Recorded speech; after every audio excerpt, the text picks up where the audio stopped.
మంత్రి నారాయణ గారు సుమారు 200 ఎకరాలు కొనుక్కున్నారు. ఇవన్నీ డాక్యుమెంట్లు సేకరించింది సిఐడి, అప్పటి సిఐడి. మీ ప్రభుత్వం కూల్చేసింది ప్రజావేదికని. తర్వాత ఉన్న ఇళ్ళని ఏం చేయలేకపోయింది అంటే వాళ్ళతో కాంప్రమైజ్ అయిందా? అసలు కట్టకూడదు అనే జ్ఞానం చంద్రబాబు నాయుడు గారికి ఉండాలి కదండి. అసలు ఆయన మీద కేసు పెట్టాలండి చంద్రబాబు నాయుడు గారి మీద. అక్రమ స్థలంలో అక్రమ నిర్మాణాన్ని ప్రజల సొత్తుతో కట్టినటువంటి చంద్రబాబు నాయుడు గారి మీద ఎందుకు కేసు పెట్టకూడదు? మరి మీరు ఎందుకు పెట్టలేదు? ఏమండి, మనుషుల అవసరాల కోసం లేకపోతే ప్రజల అవసరాల కోసం సో అన్ని ఇళ్ళు ఉన్నాయి కాబట్టి ఒక ప్రజావేదిక అక్కడ కట్టడం తప్పే ఉందండి. 100% అక్రమం చట్టం ప్రకారం. అసలు ప్రజావేదిక కూల్చేసి ప్రజల సొమ్ముని దారాదత్తం చేసి ఎవరికి నచ్చినట్టుగా వాళ్ళు తీసుకుని వెళ్ళిపోయినందుకు ఏ కేసులు పెట్టాలి సార్?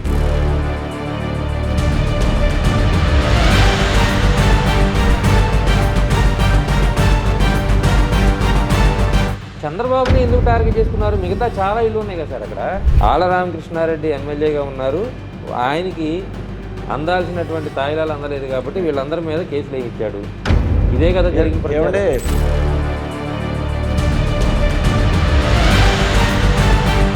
ఇట్లా 2 సార్లు గెలిచిన ఆర్కేని కాదని బీసీ మహిళలకు ఇస్తున్నాము లేకపోతే ఇంకో కారణం చెప్పని ఇచ్చారు. కానీ అక్కడ ఆర్కే మీద నమ్మకం లేక, ఆర్కే అంటే ఇష్టం లేక ఆర్కేకి ఇవ్వలేదు. అంటే ఎటు పడితే అటు వెళ్ళిపోయారు, పార్టీలు మారుతున్నారు ఆర్కే అనేటువంటి ఆలోచనతోనే ఆర్కేకి ఇవ్వలేదు. వాస్తవానికి జగన్మోహన్ రెడ్డి గారు నన్ను మళ్ళా మంగళగిరి కంటెస్ట్ చేయమని చెప్పినటువంటి మాట వాస్తవం, యథార్థం ఇదంతా.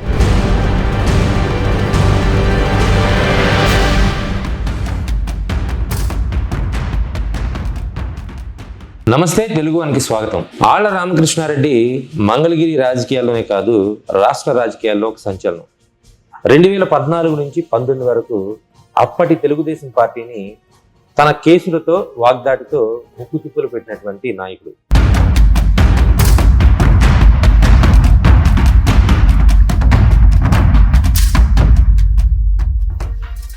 ఆ తర్వాత అనూహ్యంగా కాంగ్రెస్ పార్టీలో చేరడం, వైసీపీలో చేరడం, ఇవన్నీ కూడా రాజకీయంగా చాలా వేగంగా అడుగులు వేశారు. కానీ మళ్ళీ కొంతకాలం గ్యాప్ తర్వాత ఇప్పుడు ప్రభుత్వంపై మరొకసారి కేసులు పెట్టేందుకు సిద్ధమవుతున్నారు. కానీ ఎందుకు ఆయన పెట్టిన కేసులు ఎక్కడికెక్కడ నిర్వీర్యం అయిపోతున్నాయి? ఎందుకు ఆయన పెట్టినటువంటి కేసులు నీరుగారిపోతున్నాయి?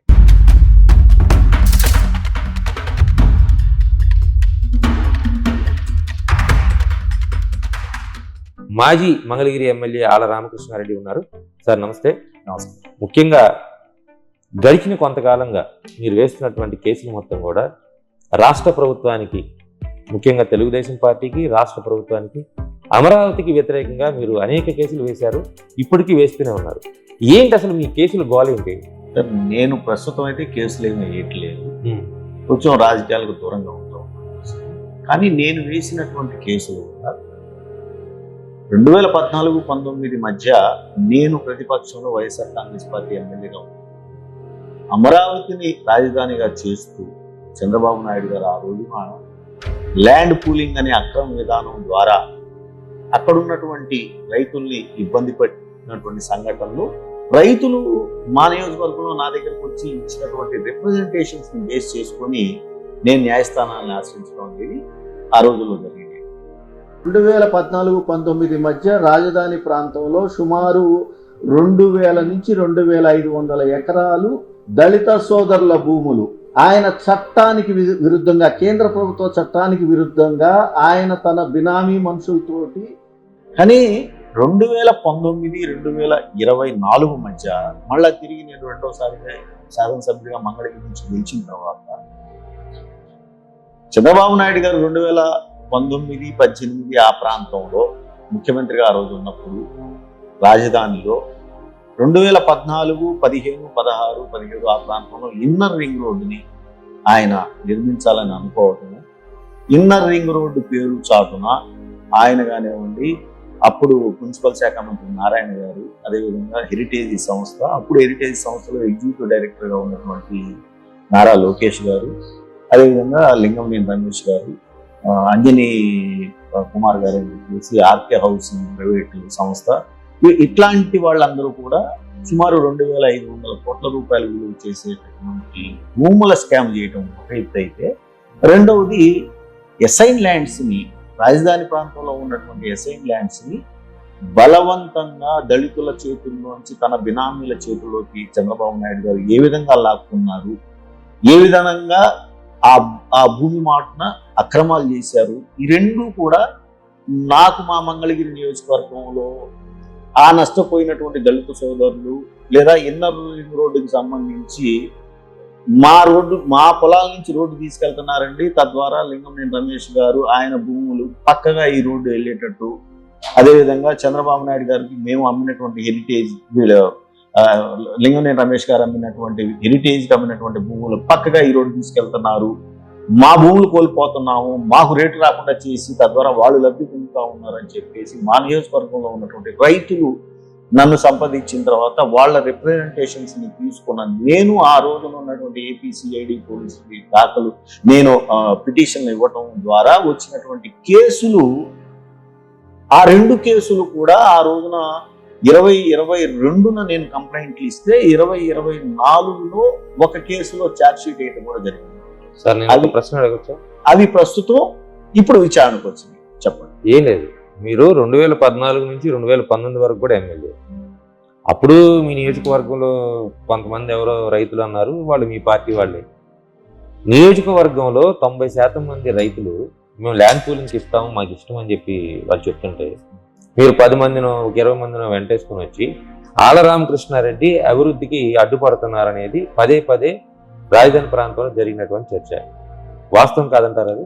సార్ కానే కాదు. ఎందుకంటున్నానంటే sir land pooling, land acquisition 2 పదాలు ఉన్నాయండి.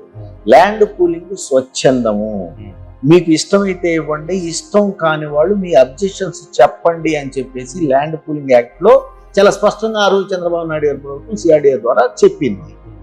అది చెప్పిందే తప్ప ఎవరైతే ల్యాండ్ పూలింగ్ కి సహకరించలేదో, మరి ముఖ్యంగా మాకు మంగళగిరి రూరల్ మండలంలో కొన్ని గ్రామాలు, అదేవిధంగా తాడేపల్లి రూరల్ మండలంలో కొన్ని గ్రామాలు, అతి సమీపంగా విజయవాడకి కృష్ణానదిని ఆనుకొని ఉన్నటువంటి గ్రామాల రైతులు వాళ్ళు రావడం జరిగింది. దానికి కారణం ల్యాండ్ ఎక్విజిషన్కి అయితే మేము ఏమన్నా ఇస్తామేమో కానీ ల్యాండ్ పూలింగ్కి సహకరించము. దానికి కారణము మీరు ఏదైతే మేము ప్యాకేజ్ ఇస్తాము అని చెప్పారో 1000 గజాలు రెసిడెన్షియల్, 450 గజాలు కమర్షియల్ ఇస్తామని అన్నారు. అవి మాకు వద్దండి, ఎందుకంటే కోట్లాది రూపాయలు అప్పుడు ఇప్పుడు అంటే 2014-19 మధ్య కూడా మా భూముల విలువలు ఉన్నాయి. మేమేమి తుళ్ళూరు గ్రామాల్లాగా లోపల లేము. వాళ్ళ ప్యాకేజీ వేరు, మా ప్యాకేజీ వేరు. మేము ఇలా అడుగుతుంటే మీరు ల్యాండ్ పూలింగ్ ద్వారా అని బయటకు చెబుతూ మమ్మల్ని భయపెట్టి బెదిరిస్తా ఉన్నారు, ఇవ్వని వాళ్ళకి ఇబ్బందులు పాలు చేస్తా ఉన్నారు అని చెప్పి నా దగ్గరికి రావడం జరిగింది. ఏ ఒక్క మనిషికైనా సరే నష్టం జరిగినప్పుడు ఆ మనిషి పోలీస్ స్టేషన్ కన్నా వెళ్తాడు, అధికారి దగ్గరికి కన్నా వెళ్తాడు, రాజకీయ నాయకుడి దగ్గరికి కన్నా వెళ్తాడు. పోలీస్ స్టేషన్కి వెళ్ళేటటువంటి పరిస్థితులు ఆ రోజున లేవు. అధికారి దగ్గరికి వెళ్తే పట్టించుకున్నటువంటి పరిస్థితులు ఆ రోజుల్లో ఉన్నాయి.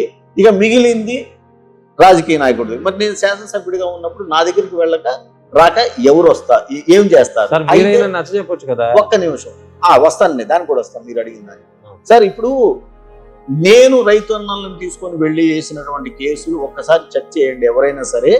99.9% న్యాయస్థానాలు ఆ రైతన్నల పక్షాన్ని నిలబడి. దానికి కారణం ఏంటయ్యా అంటే 3 నుంచి 5 పంటలు పండే ప్రాంతం అండి సంవత్సరానికి. ఆ ప్రాంతం చివరి పంట ధనియాలు, కొత్తిమీర వేసి 45 రోజుల్లో పంట తీసినటువంటి పంటలు కూడా ఉన్నటువంటి ప్రదేశం. అలాంటి దాంట్లో వాళ్ళు న్యాయస్థానాలకి వెళ్ళారు, న్యాయస్థానం అండగా నిలబడింది. మీరు తీసుకెళ్లారు సార్, వాళ్ళు వస్తే తీసుకెళ్లాల్సిన బాధ్యత నా మీద ఉంది. రైతుల పక్షాన మీరు ప్రభుత్వం దగ్గరికి వెళ్ళి వాళ్ళతో నెగోషియేట్ చేయొచ్చు. మా వాళ్ళకి ఇంత కావాలి, 90% మంది ఇచ్చారు, 90% మంది ఇచ్చారు, ఈ 5% మంది కూడా మీరు తగిన న్యాయం చేసి చెయ్యండి అని ఎప్పుడన్నా రిప్రజెంటేషన్ ఇచ్చారు మీరు? ఒక్క నిమిషం ఏమండి, మేము సిఆర్డీఏ వాళ్ళకి రిప్రజెంటేషన్ ఇచ్చిన మాట వాస్తవము.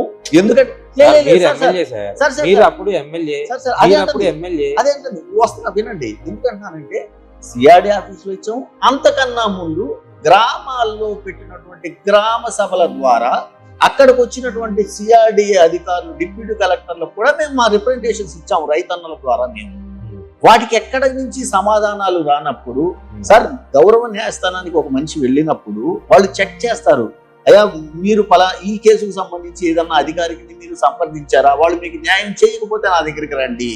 ఒకవేళ మేము వెళ్ళినటువంటి కేసులు వాళ్ళు గనక అయ్యా మేము ఆ డిప్యూటీ కలెక్టర్ గారిని కానివ్వండి, లేదా సిఆర్డీ కమిషనర్ గారిని కానివ్వండి, జాయింట్ కలెక్టర్ ఎవరిని కలవలేదు అనేది కనుక మా రిప్రజెంటేషన్ లో ఉండుంటే న్యాయస్థానం ఏ డైరెక్షన్ ఇచ్చేదంటే పోయి వాళ్ళకి రిప్రజెంటేషన్ ఇవ్వండి. కలిసి ఉంటారు సార్ నామకే వాస్తే అనేది అది మీరు అనుకున్న ఒక రిప్రజెంటేషన్ తో వెళ్ళినప్పుడు ఇది నామకే వాస్తే రిప్రజెంటేషన్ అని మాత్రం వాళ్ళు అనుకోరు కదా. దానికి కనీసం రిప్లై ఇవ్వాలి, ఇది అవుద్దా కాదా, మేము చేస్తామా లేదా అనేటటువంటి పేపర్ మీద ఆన్ పేపర్ ఉండాలి కదా. వాళ్ళు పట్టించుకోలేదు. కానీ మా దగ్గర రైతన్నల దగ్గర వాటి ఎక్నాలెడ్జ్మెంట్స్ ఉన్నాయి, 2 సార్లు 3 సార్లు ఇచ్చినాయి. తద్వారా మేము న్యాయస్థానానికి వినియోగించుకుంది ఏంటంటే అయ్యా 2-3 సార్లు అక్కడికి వెళ్ళాము కానీ వాళ్ళు ఎవరు స్పందించలేదు కాబట్టే మీ దగ్గరకు వచ్చామని అన్నాము.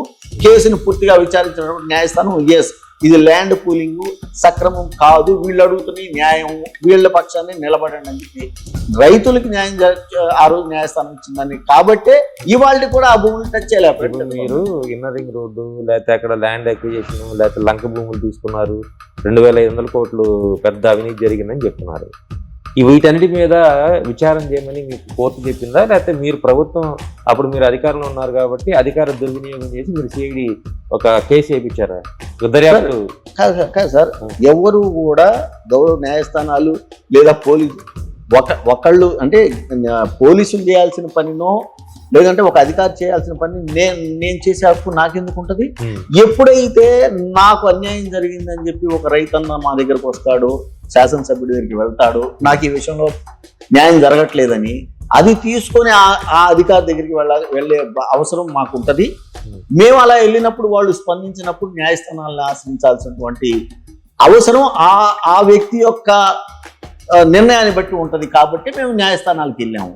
అందుకనే న్యాయస్థానాలకు వెళ్ళినప్పుడు దానికి కావాల్సినటువంటి మెటీరియల్ను కూడా ఆర్టీఐ ద్వారా సేకరించుకోవటము, లేదా ఇచ్చినటువంటి రిప్రజెంటేషన్ల యొక్క కాపీలు పెట్టుకోవటము ఇవన్నీ ఉన్నాయి. కాబట్టి కేసులు నమోదవుతున్నాయి. కేసు నమోదైంది అని అంటే నేను అన్నాను సార్, ఇన్నర్ రింగ్ రోడ్డు కేసులో ఛార్జ్ షీట్ వేశారు. ఛార్జ్ షీట్ వేయటం అని అంటే వస్తున్నాను సార్, ఇన్నర్ రింగ్ రోడ్ లో వేసిన ఛార్జ్ షీట్ సిఐడి వేసింది. కానీ సిఐడి చేత విచారణ చేయించామని మీకు ఏదైనా కోర్టు చెప్పిందా?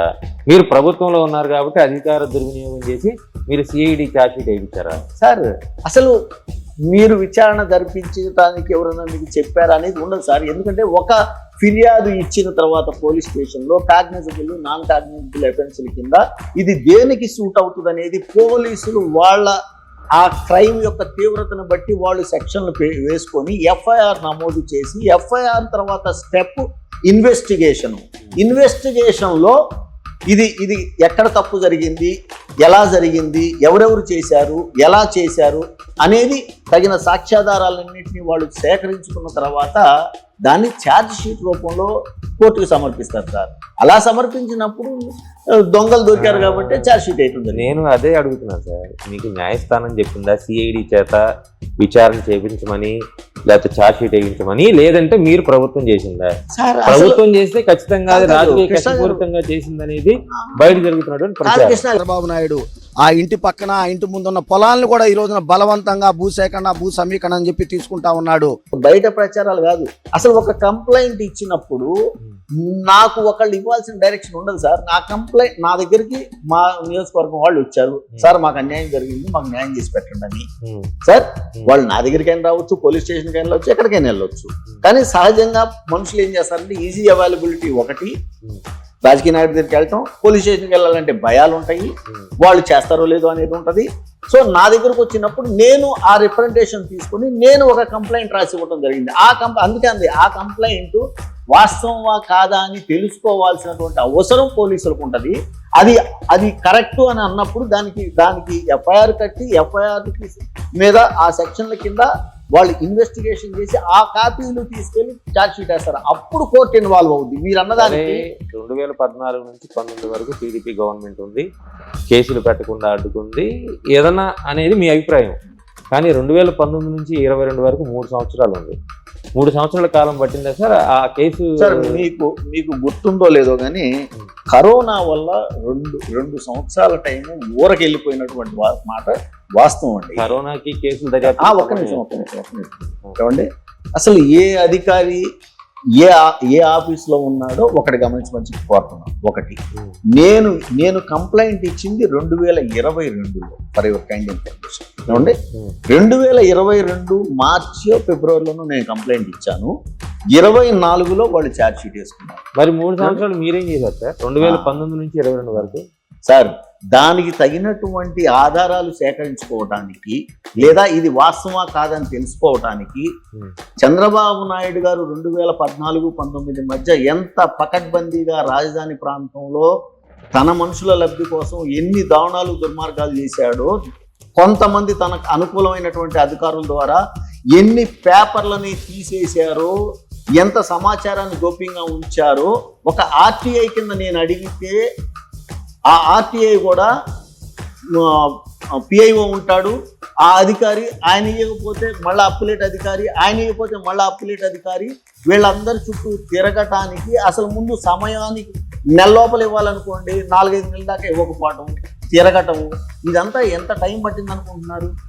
అందుకే అంటుంది. రెండోది సార్, క్రిమినల్ లాలో దానికి టైం బౌండ్ ఉండదండి. ఎప్పుడు నేరం జరిగినా కూడా ఏమంటే నేను పలానా రోజు నేరం జరిగిందండి అని చెప్పేసి మీరు వెళ్ళి పోలీస్ స్టేషన్లో కంప్లైంట్ ఇవ్వండి, దాన్ని అది కాగ్నిజబుల్ అయితే తీసుకొని దాన్ని పరిశీలించాల్సినటువంటి అవసరం ఉంది. అసలు అక్కడ చట్టంలో ఉంది చాలా. అంతేగాని ఈ టైం నుంచి ఈ టైం లోపలే మీరు దీన్ని ముగించాలి, క్రిమినల్ తీసుకెళ్ళి ఇవ్వాలి అని లేదండి చట్టంలో. అంటే ఠాగూర్ సినిమాలో ప్రకాష్ రాజ్ లాగా సగం దర్యాప్తు మీరే చేశారు, ఎవిడెన్స్ అనేది తీసుకొచ్చారు. మరి ఎందుకు ఈ రోజు కోర్టు అసలు ఇవి ఆధారాలు కాదు, ఇది కేసే కాదని తీసి పక్కన పడేసింది? సార్, అసలు ఇంపార్టెంట్ క్వశ్చన్ సార్ ఇది. ఎందుకంటున్నానంటే, ఇప్పుడు నేను ఎప్పుడైతే కంప్లైంట్ ఇచ్చానో, కంప్లైంట్ ఇచ్చిన తర్వాత వాళ్ళు 2 సంవత్సరాల కాలంలో పోలీసులు వాళ్ళు సుమారు 15,000 పేజీల సాక్ష్యాలను సేకరించుకున్నారు. దాంట్లో చంద్రబాబు నాయుడు గారు, మంత్రి నారాయణ గారు, నారా లోకేష్ గారు, అంజనీ కుమార్ గారు, లింగంనేని రమేష్ గారు, వీళ్ళందరూ ఒక 15-20 మొత్తం 20 మంది అంటే ఒక 5-6 కంపెనీలు, వీళ్ళందరూ కూడా MAUD నుంచి అలాగే మన రెవెన్యూ డిపార్ట్మెంట్ నుంచి వీళ్ళు ఏ విధంగా ప్లాన్ చేసి దీన్ని తీసుకొచ్చారు, ఈ విధంగా లబ్ధి పొందడానికి చూశారు అనేది సుమారు 15,000 పేజీల డాక్యుమెంట్లు సేకరించుకొని అనేక మంది సాక్షులను విచారించి చివరికి 161 స్టేట్మెంట్లు, అంటే పోలీసుల ముందు కూడా అనేక మంది వాంగ్మూలాలు తీసుకొని, అదేవిధంగా 164 స్టేట్మెంట్లు గౌరవ మ్యాజిస్ట్రేట్ ముందు IAS అధికారులు పోయి, అదేవిధంగా CRDA అధికారులు పోయి, అదేవిధంగా ప్రభుత్వం ఆ రోజు పెట్టుకున్నటువంటి కన్సల్టెన్సీ, ఈ రోడ్డుకి ఇన్నర్ రింగ్ రోడ్డుకి సంబంధించి నియమించుకున్నటువంటి కన్సల్టెన్సీ ప్రతినిధులు పోయి 164 స్టేట్మెంట్లు ఇచ్చి ఇవన్నీ కూడా కలుపుకొని ఛార్జ్ షీట్ 2024లో వేస్తే 24 ఫిబ్రవరి మార్చిలో మళ్ళీ వాళ్ళు వేసినట్టున్నారు. 24 జూన్ జూలై కల్లా ప్రభుత్వం మారిపోయింది. ఇప్పుడు ప్రభుత్వం మారిపోగానే చంద్రబాబు నాయుడు గారు ఏం చేయించారయ్యా, ఒత్తిడి తీసుకొచ్చి పోలీసులతోటి అనే దానికి బలం ఎలా చేకూరుతుంది అని అంటే, ఏ ఇన్వెస్టిగేషన్ అధికారి అయితే వేలాది డాక్యుమెంట్లు సంపాదించాడో, వందలాది వాంగ్మూలాలు సాక్షులు విచారించి తీసుకున్నాడో, ఇవన్నీ సమకూర్చుకొని ఛార్జ్ షీట్ వేశాడో, అదే ఇన్వెస్టిగేటివ్ అధికారిని తీసుకొచ్చి ఆయన్ని వీళ్ళు రాగానే సస్పెండ్ చేశారండి. కానీ 2 నెలల తర్వాత మళ్ళా తిరిగి ఉద్యోగం ఇచ్చారు అదే ఐఓ గారికి. అంటే ఆయనకి చెప్పారనమాట, నీకు ఈ విధంగా నువ్వు చేయాలి, ఈ విధంగా చేయాలని ట్రైనింగ్ ఇప్పించుకొని భయపెట్టారో, మరి బెదిరించుకున్నారో, లోపరుచుకున్నారో, ఏదైనా బెదిరించలేదు సార్. మళ్ళీ పోస్టింగ్ ఇచ్చారంటే మంచిగా చేసుకున్నారు, మచ్చిగా చేసుకుని రైట్ మీ దానికి నేను వస్తాను, మచ్చిగా చేసుకొని తీసుకొచ్చి ఆయన ద్వారానే మళ్ళా మచ్చికి కూడా కాదు సార్, జ్ఞానోదయం అయి ఉంటది ఆయనకి. నేను అప్పట్లో వైసీపీ ప్రభుత్వంలో అన్యాయం చేశాను, కూటమి ప్రభుత్వంలో న్యాయం చేద్దామని అనుకుంటారు. అదే తేల్చమంటున్నా, వైసీపీ ప్రభుత్వంలో ఈయన ఏమి అన్యాయం చేశాడు, టీడీపీ ప్రభుత్వం వచ్చేదానికి ఏం అన్యాయం చేశాడు. వైసీపీ ప్రభుత్వంలో ఆర్కే గారు, జగన్ గారు భయపెట్టి తప్పుడు సాక్ష్యాలు గుర్తించారు. రైట్. వైసీపీ ప్రభుత్వం, కూటమి ప్రభుత్వంలో అవన్నీ చేయడానికి కుదరలేదు. Right sir. దీనికి ఐఓ గారికి, ఇన్వెస్టిగేషన్ అధికారికి అంటున్నారు మీరు. కానీ ఇక్కడ మీరు మర్చిపోకూడదు ఏంటంటే, ఈ సేకరించిన సాక్ష్యాధారాల్లో 164 స్టేట్మెంట్లు ఐఏఎస్ అధికారులు ఇచ్చారండి, సీనియర్ ఐఏఎస్ అధికారులు. వాళ్ళని కూడా భయపెట్టి కనుక చేసుంటే ప్రభుత్వం దాచుకుంటే ఏదైనా చేసి ఉంటారు కదా సార్, అది అంత సాధ్యమయ్యేటటువంటి పనులు కానే కావండి. జగన్ ప్రభుత్వానికి ఏదైనా సాధ్యమనే కదా చెప్పేది. కానే కాదు, అది చంద్రబాబు ప్రభుత్వానికి సాధ్యం అనేది ఇవాళ రుజువు చేపిస్తున్నారు. ఇలాంటి రిఫర్డ్ ఛార్జ్ షీట్ ని మళ్ళా లోయర్ కోర్టులో వేసి అనే దానికి నేను వస్తున్నానండి. సో ఎప్పుడైతే మళ్ళా తిరిగి అదే ఐఓ గారితో ఇవాళ అదే సార్ ఏమీ జరగలేదు సార్, ఈ 15,000 పేజీల కాపీలు తప్పు, సాక్షులు ఎవరు చెప్పలేదు, 164 స్టేట్మెంట్లన్నీ కూడా సరికాదు, కాబట్టి అసలు ఏ కేసు జరగలేదు, ఆర్కే ఇచ్చినటువంటి కంప్లైంట్ తప్పు అని చెప్పి ఈ కేసును మేము మూసేస్తున్నాము అని చెప్పేసి గౌరవ ఏసీబీ కోర్టు ముందు వాళ్ళు మెమో మిస్టేక్ ఆఫ్ ఫ్యాక్ట్ కింద వాళ్ళు కోర్టు వారి దగ్గరికి రావడం జరిగింది. సార్ మరి ఈ ఎవిడెన్స్ అంతా ఉంటది కదా సార్, కోర్టు చూడదా? ఇక్కడ మంచి ప్రశ్న అండి సార్. ఎప్పుడైతే పోలీసులు వెళ్ళారో సార్, లోయర్ కోర్టుని జనరల్గా ఏం పిలుస్తారంటే పబ్లిక్ అనుకునేది ట్రయల్ కోర్ట్ అంటారండి. అంటే ఒక నేరం జరిగినప్పుడు ఇరుపక్షాల వాదనలు వింటూ ట్రయల్ చేస్తారు, ఎవరు ఏం చేశారు, ఎలా జరిగింది అనేది. అంటే అది చాలా పెద్ద లెంగ్తీ ప్రాసెస్ ఏ కేసుకైనా సరే. అలాంటిది వేలాది పేజీల డాక్యుమెంట్లు, 161 స్టేట్మెంట్లు, 164 స్టేట్మెంట్లు, ఇలాంటి అన్నీ ఉన్నా కూడా ఎటువంటి ట్రయలు జరగకుండా ఏమయ్యా మరి ఈ 2 సంవత్సరాల కాలంలో ఇంత పెద్ద ఇన్వెస్టిగేషన్ చేయడానికి గవర్నమెంట్కి ఎంత ఖర్చు అయి ఉంటుంది, ఎంత సమయం పోయింది, ఎంతమంది అధికారులు మరి వాళ్ళ వాల్యుబుల్ టైము, వీటన్నిటినీ మించి గౌరవ న్యాయస్థానం సమయాన్ని మీరు వృధా చేసి ఇవాళ వచ్చి అసలు ఏమీ చేయలేదు, అంత తప్పు ఆ రోజున కేసు అని చెప్పి మళ్ళా వేస్తున్నారు అనే ట్రయల్ జరగకుండా ఇవాళ మరి గౌరవ ఏసీబీ న్యాయస్థానం ఈ రోజునే వాళ్ళు వేసినటువంటి ఇప్పుడు అప్పటి సిఐడి పోలీసులు ఇప్పుడు మళ్ళా తిరిగి ఇప్పుడు వేసినటువంటి రిపోర్ట్ ఛార్జ్ షీట్ మేము కన్సిడర్ చేస్తున్నాము, నా అప్పీల్ను కొట్టేస్తున్నాం అని చెప్పి తీర్పు ఇచ్చారు అని అంటే అదే అంటున్నా నేను. అసలు న్యాయాన్ని ఎటువైపు వెళ్ళాల్సిన పరిస్థితులు ఏం వస్తున్నాయి, ఎందుకు వ్యవస్థలను చంద్రబాబు నాయుడు గారు మేనేజ్ చేస్తా ఉన్నారు అనే దాన్ని నేను ఇవాళ ప్రశ్నిస్తూ, సరే గౌరవ న్యాయాధికారికి విశేష అధికారాలు ఉంటాయి, ఆయన మరి వాళ్ళ వాదనలో ఎక్కడ ఆయన ఏకీభవించారో నాకు అర్థం కాలేదు, నాకు తెలియదు. కానీ ఏం జరుగుతుంది అంటే వాళ్ళు ఇచ్చినటువంటి తీర్పుని మరి భారతరత్న డాక్టర్ బాబాసాహెబ్ అంబేద్కర్ గారు ఇచ్చినటువంటి రాజ్యాంగం ప్రకారం నాకున్నటువంటి హక్కు ద్వారా నేను హైకోర్టుకు వెళ్తాను, ఒకవేళ అక్కడ కూడా నాకు న్యాయం చేయకపోతే సుప్రీంకోర్టుకు వెళ్తాను, అక్కడ కూడా న్యాయం జరగకపోతే ఈ కేసు ద్వారా ప్రజలందరూ అర్థం చేసుకుంటా ఉన్నారు. మరి ప్రజాస్వామ్యంలో ఇటు మీ జర్నలిజం కానివ్వండి, పొలిటికల్ సిస్టమ్ కానివ్వండి, మరి అదేవిధంగా న్యాయస్థానాలు కానివ్వండి, చివరికి ప్రజలు కానివ్వండి తీర్పులు ఇస్తారు. కాబట్టి ప్రజలు ఇచ్చే తీర్పు నుంచి మాత్రం వీళ్ళు తప్పుకోలేరు అనేది నేను భావిస్తాను. కానీ రాజకీయ నాయకులు చేసే తప్పులన్నీ చేసి అటు పక్కన కోర్టు ముందేమో మీరే న్యాయం చేయాలంటారు, మమ్మల్ని ఏమో మీరే బయటికి వెలికి తీయాలి, మీరే ప్రశ్నించాలంటారు. మిమ్మల్ని ప్రశ్నిస్తే మీ కోపం, వాళ్ళని ప్రశ్నిస్తే వాళ్ళ కోపం. ఎవరిని ప్రశ్నించాలంటారు సార్? అసలు ఎవరిని ప్రశ్నించాల్సిన అవసరం లేదండి. ఏదైనా ఇష్యూ జరిగినప్పుడు దాంట్లో ఇలాంటి పరిస్థితులు వస్తాయని చట్టాలు ఉన్నాయండి. ఇది ధర్మం, ఇది న్యాయం, ఇది తప్పు, ఇది ఒప్పు, ఇది అన్యాయం అనే విచక్షణతోటి కలిసి చేసినటువంటి చట్టాల ప్రమాణంగా న్యాయస్థానాలు నడుస్తున్నప్పుడు ఎవరు చేసినా, అందుకంటున్నాం సార్. ఇప్పుడు మొన్న మీరు గమనించారు, ముఖ్యమంత్రి ఢిల్లీ ముఖ్యమంత్రి గారు కేజ్రీవాల్ గారిని మరి నిర్దోషిగా విడుదల చేసింది ఏమంటే న్యాయస్థానం. అదేవిధంగా ఇందిరాగాంధీ గారు పోయి న్యాయస్థానం ముందు నిలబడ్డారు, జైలుకి వెళ్ళారు. మరి పివి నరసింహరావు గారు పాపం పెద్దోడైపోయి వణుకుతా న్యాయస్థానంలో పోయి నిలబడ్డాడు.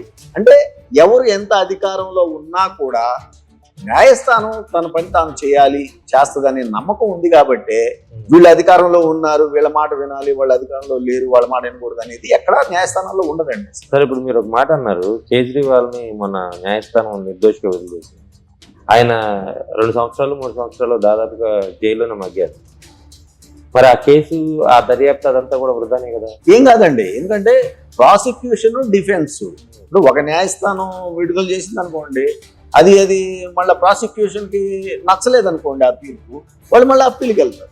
ఏమంటే అదే అంటే సుప్రీం వ్యవస్థ అయినటువంటి సుప్రీం కోర్టు వరకు మెట్లెక్కేటటువంటి అధికారం అందరికీ ఉంది. కాబట్టి ఇవన్నీ ఉపయోగించుకొని మీరు మళ్ళీ టీడీపీ కూటమి పార్టీని, కూటమి ప్రభుత్వాన్ని ఇరుకుని పెడతానంటారు. సార్, ఒకటి టీడీపీ పార్టీ కూటమి ప్రభుత్వం. టీడీపీ పార్టీ కూటమి ప్రభుత్వం అనే కన్నా చంద్రబాబు నాయుడు గారు అధికారాన్ని అడ్డం పెట్టుకొని డబ్బులు సంపాదించడానికి ఇలాంటి తప్పుడు మార్గాలు ఎన్నుకునేదానికి నేను సమర్థించను, దానికి వ్యతిరేకంగా పోరాటం చేస్తాను. రెండవది, ఇప్పుడు మీరు కూటమి ప్రభుత్వం అంటున్నారు కాబట్టి ఇదే బీజేపీ పెద్దల్ని, ఇదే పవన్ కళ్యాణ్ గారిని నేను అడిగేది ఒకటే మీ ద్వారా. అదేంటి అని అంటే, అసలు ఏంది ఈ ఆర్కే ఎందుకు ఈ విధంగా కోర్టుకు వెళ్ళాడు, సబ్జెక్ట్ ఏంటి, ఇష్యూ ఏంటి అనేది చంద్రబాబు నాయుడు గారిని కానీ మంత్రి నారాయణ గారిని కానివ్వండి, ఈ దోషులుగా ఎక్యూజ్డ్గా గత ఛార్జ్షీట్లో వేసిన ఏ ఒక్కరినైనా మనస్ఫూర్తిగా 4 గోడల మధ్య నిలబెట్టి అడగమనండి, వాళ్ళకి తగిన నిర్ణయం తీసుకోమనండి. లేని పక్షంలో వాళ్ళు కూడా రేపొద్దున కూటమిలో ఉన్నందుకు, చంద్రబాబు నాయుడు గారితో కలిసినందుకు ప్రజాగ్రహాన్ని చూడవలసి వస్తుందని చెప్పి నేను భావిస్తాను. సార్, ఇన్ని కేసులు పెట్టారు మీరు ఆల్రెడీ, కానీ ప్రజా సొమ్ము దుర్వినియోగం అవుతుంది, ప్రభుత్వ సొమ్ము ఆక్రమించేసుకున్నారని చెప్పారు. 2019 అధికారంలోకి వచ్చిన తర్వాత ప్రజావేదికను కూల్చేసినప్పుడు ఇది ప్రజల సొమ్ముతో కట్టిన సొమ్ము, మనం కూల్చకూడదని మీ అధినేతకు మీరు చెప్పలేదా? సార్, అసలు చెప్పడం కన్నా ముందు ఒకటి గమనించాలండి మీకు. సార్, ఇది మామూలుగా ప్రజలు ఏమంటున్నారంటే ప్రజావేదికను కూల్చేశాడు, ప్రజావేదికను కూల్చేశాడు అని. సార్, అసలు చట్టం తెలుసుకొని మాట్లాడాలి సార్ ఎవరైనా సరే. రివర్ కన్జర్వేషన్ యాక్ట్ 1883 ఒక చట్టం ఉందండి, బ్రిటిష్ ప్రభుత్వం తెచ్చినటువంటి చట్టము. ఇవాల్టి కూడా ఒక్క అమెండ్మెంట్ లేకుండా నాకు గుర్తుండి నిలబడినటువంటి చట్టం ఉంది. ఆ చట్టం ప్రకారము కరకట్టకి కృష్ణా నదికి మధ్య ఒకవేళ ఖాళీ స్థలం ఉంటే అక్కడ ఒక్క మొక్క నాటడానికి కూడా వీలు లేదు అని చట్టం చాలా క్లియర్గా చెబుతుంటే, మీరు ప్యాలటైల్ బంగళాలు కట్టుకొని, అంటే విలాసవంతమైనటువంటి బంగళాలు నిర్మించుకొని, అక్కడ ఉన్నటువంటి బంగళాలు మొత్తం కూడా ఆ విధంగా నడుస్తూ ఉంటే ఎందుకు ఆ చట్టం వచ్చింది, మొక్క కూడా నాటొద్దు అని అన్నారు అని అంటే, అక్కడ అబ్స్ట్రక్షన్ వస్తే, అడ్డు వస్తే, చెట్టు నాటినా ఇల్లు కట్టినా నది తన డైరెక్షన్ మార్చుకొని కట్ట తెగి గోళ్ల మీద పడుద్ది అనేది ఇంజనీర్లకి అందరికీ తెలుసు. కాబట్టి కట్టొద్దన్న చోట అసలు ఇది కట్టకూడదు, ఈ డబ్బులు వేస్ట్ చేయకూడదు అనే జ్ఞానం చంద్రబాబు నాయుడు గారికి ఉండొద్దండి. మీరు కూల్చొద్దని అంటున్నారే, అసలు కట్టకూడదు, మనం అక్కడ నివసించకూడదు, మనం హెచ్ఆర్ఏ తీసుకుంటున్నాము. తండ్రి కొడుకులు ఇద్దరు, ఆ రోజున ఈయన ముఖ్యమంత్రిగా ఉన్నారు, ఆయన మంత్రిగా ఉన్నారు, హౌస్ రెంట్ అలవెన్స్ ఇద్దరికి వస్తూ ఉంది. మనం మరి పద్దాకల లింగంనేని రమేష్ ఇదే ఇన్నర్ రింగ్ రోడ్డు ఈయన లబ్ధి చేకూర్చడం వల్ల 400-500 ఎకరాలు ఉన్నాయండి లింగంనేని రమేష్ గారికి. మంత్రి నారాయణ గారు సుమారు 200 ఎకరాలు కొనుక్కున్నారు. ఇవన్నీ డాక్యుమెంట్లు సేకరించింది సిఐడి, అప్పటి సిఐడి. పవన్ కళ్యాణ్ గారికి 2.5 ఎకరం అమ్మాడు లింగంనేని రమేష్ గారు కేవలం 8 లక్షలకి. హెరిటేజ్కి 18 ఎకరాలు అమ్మాడు కేవలం ఎకరం 8 లక్షల కాడికి. ఇన్ని తప్పులు ఉంటే ఇవన్నీ వదిలిపెట్టి ఏమంటే ఇంకా అదే ఇంట్లో ఉంటూ లింగంనేని రమేష్ గారి ఇంట్లో చంద్రబాబు నాయుడు గారి ఇవాళకి నివాసం ఉంటా అంటే అది ఒక ఆదర్శంగా మీ తప్పే కదా సార్. అది ఇప్పుడు ప్రజావేదికను కాబట్టి ఎవరో అడగరని కూల్చేశారు, మరి మిగతా ఇళ్ళు ఏం చేయలేకపోయారు కదా, మీ వైసీపీ ప్రభుత్వం ఏం చేయలేకపోయింది. ఒక్క నిమిషం అండి, బ్రహ్మాండంగా అడిగారు. ఇవన్నీ ప్రజలు గుర్తుంచుకోవాలి. నేను చంద్రబాబు నాయుడు గారు ముఖ్యమంత్రిగానే ఉన్నప్పుడు ఈ బంగళాలన్నీ కూడా అక్రమం. 2014-19 మధ్య నేను గౌరవ న్యాయస్థానంలో పోరాటాలు చేశాను. మీరు చెప్పారు మీ ప్రభుత్వం కూల్చేసింది ప్రజావేదికని, తర్వాత ఉన్న ఇళ్ళని ఏం చేయలేకపోయింది అంటే వాళ్ళతో కాంప్రమైజ్ అయిందా? కానే కాదు ఏమండే, ఇప్పుడు ప్రతి వాళ్ళకి న్యాయస్థానాన్ని ఆశ్రయించే హక్కు ఉంటది కదా, ఏమండే. సో వాళ్ళు వెంటనే న్యాయస్థానాలకు వెళ్ళటం లేదా, అసలు నా కేసు ఉంది అక్కడ, నా కేసు పెండింగ్ లో ఉండంగా ఆ ఇళ్ళు ఎలా పడేస్తామండి? కేసు కోర్టులో ఉన్నప్పుడు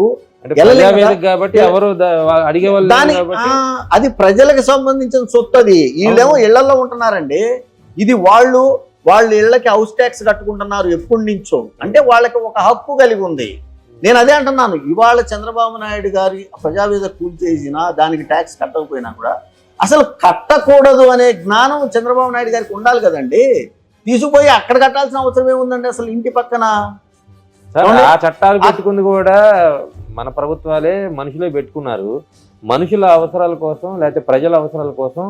సో అన్ని ఇళ్ళు ఉన్నాయి కాబట్టి ఒక ప్రజావేదిక అక్కడ కట్టడం తప్పేముందంటే అది కరెక్ట్ గా ఏమండి, వీళ్ళు వీళ్ళ సొంత డబ్బులతో కట్టుకున్నారండి ఇళ్ళన్నీ.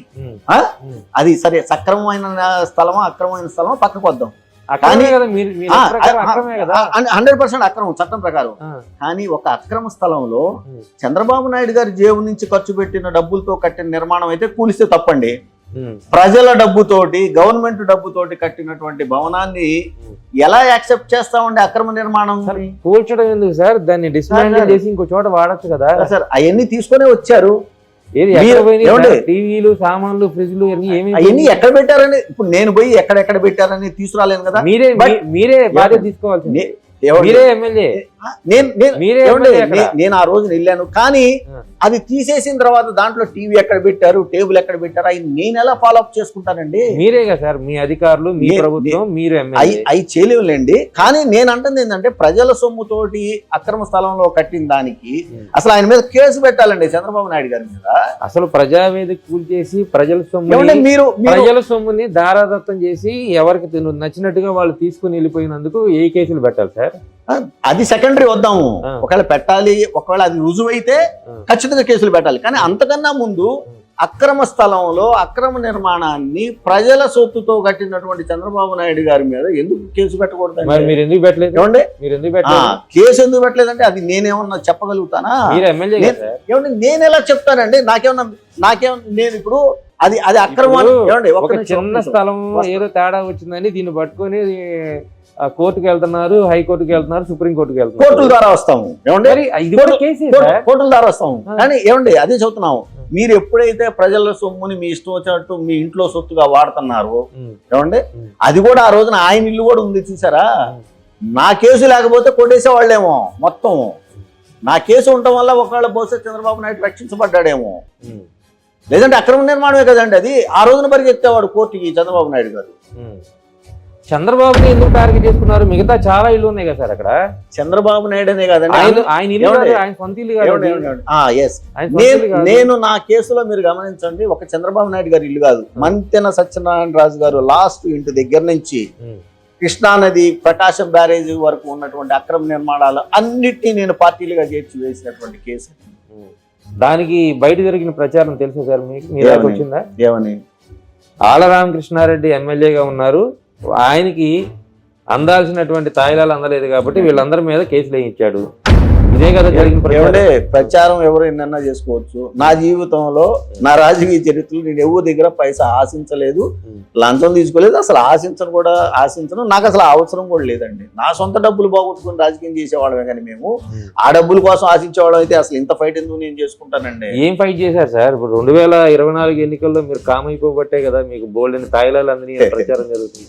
అంటే 2024 ఎన్నికల్లో నారా లోకేష్ గారు టీడీపీకి నిలబడ్డప్పుడు జగన్మోహన్ రెడ్డి గారు బీసీలకు అత్యధిక ప్రాధాన్యత ఇవ్వాలి, పైగా వాస్తవానికి బీసీల సీటు మంగళగిరి అనేది లోకానికి తెలిసిన 2014-19 సమయంలో నా మీద ఉన్నటువంటి అభిమానం అనుకోండి, ప్రేమ అనుకోండి, ఇష్టం అనుకోండి, దాంతో నాకు కేటాయించిన తర్వాత తిరిగి ఆ సీటు మనం బీసీ మహిళకి ఇద్దాం అనేటటువంటి ఒక ఆలోచనతోటి జగన్మోహన్ రెడ్డి గారు ఆ సీటును కేటాయించడం జరిగింది. వైసీపీ పార్టీ తరఫున నేను ఎంతగా తిరిగానో, ఎంతగా పనిచేశాను అనేది మీరు మంగళగిరిలో ఎవరినైనా అడగొచ్చు. నెంబర్ 1. నెంబర్ 2, మీరు అనొచ్చు మరి అంత భారీ మెజార్టీ ఎందుకు వచ్చిందని అడుగుదాం. నాకేం ఇబ్బంది ఏం లేదు. నేను ఆర్కే 2 సార్లు ఎమ్మెల్యేగా పనిచేశాడు అక్కడ, 2014, 2019. కూటమి అంటే 2014లో ఇదే కూటమి జనసేన, అప్పుడు జనసేన పెట్టలేదు, పోటీ చేయలేదు, కానీ జనసేన, టీడీపీ, బీజేపీ కలిసిన మీరు బొటాబొటీ ఓట్లతో అయినా సరే మీరు గెలిచారు. 2019లో ఆటోమేటిక్ గెలిచారు. ఇట్లా 2 సార్లు గెలిచిన ఆర్కేని కాదని బీసీ మహిళలకు ఇస్తున్నాము, లేకపోతే ఇంకో కారణం చెప్పని ఇచ్చారు. కానీ అక్కడ ఆర్కే మీద నమ్మకం లేక, ఆర్కే అంటే ఇష్టం లేక ఆర్కేకి ఇవ్వలేదు.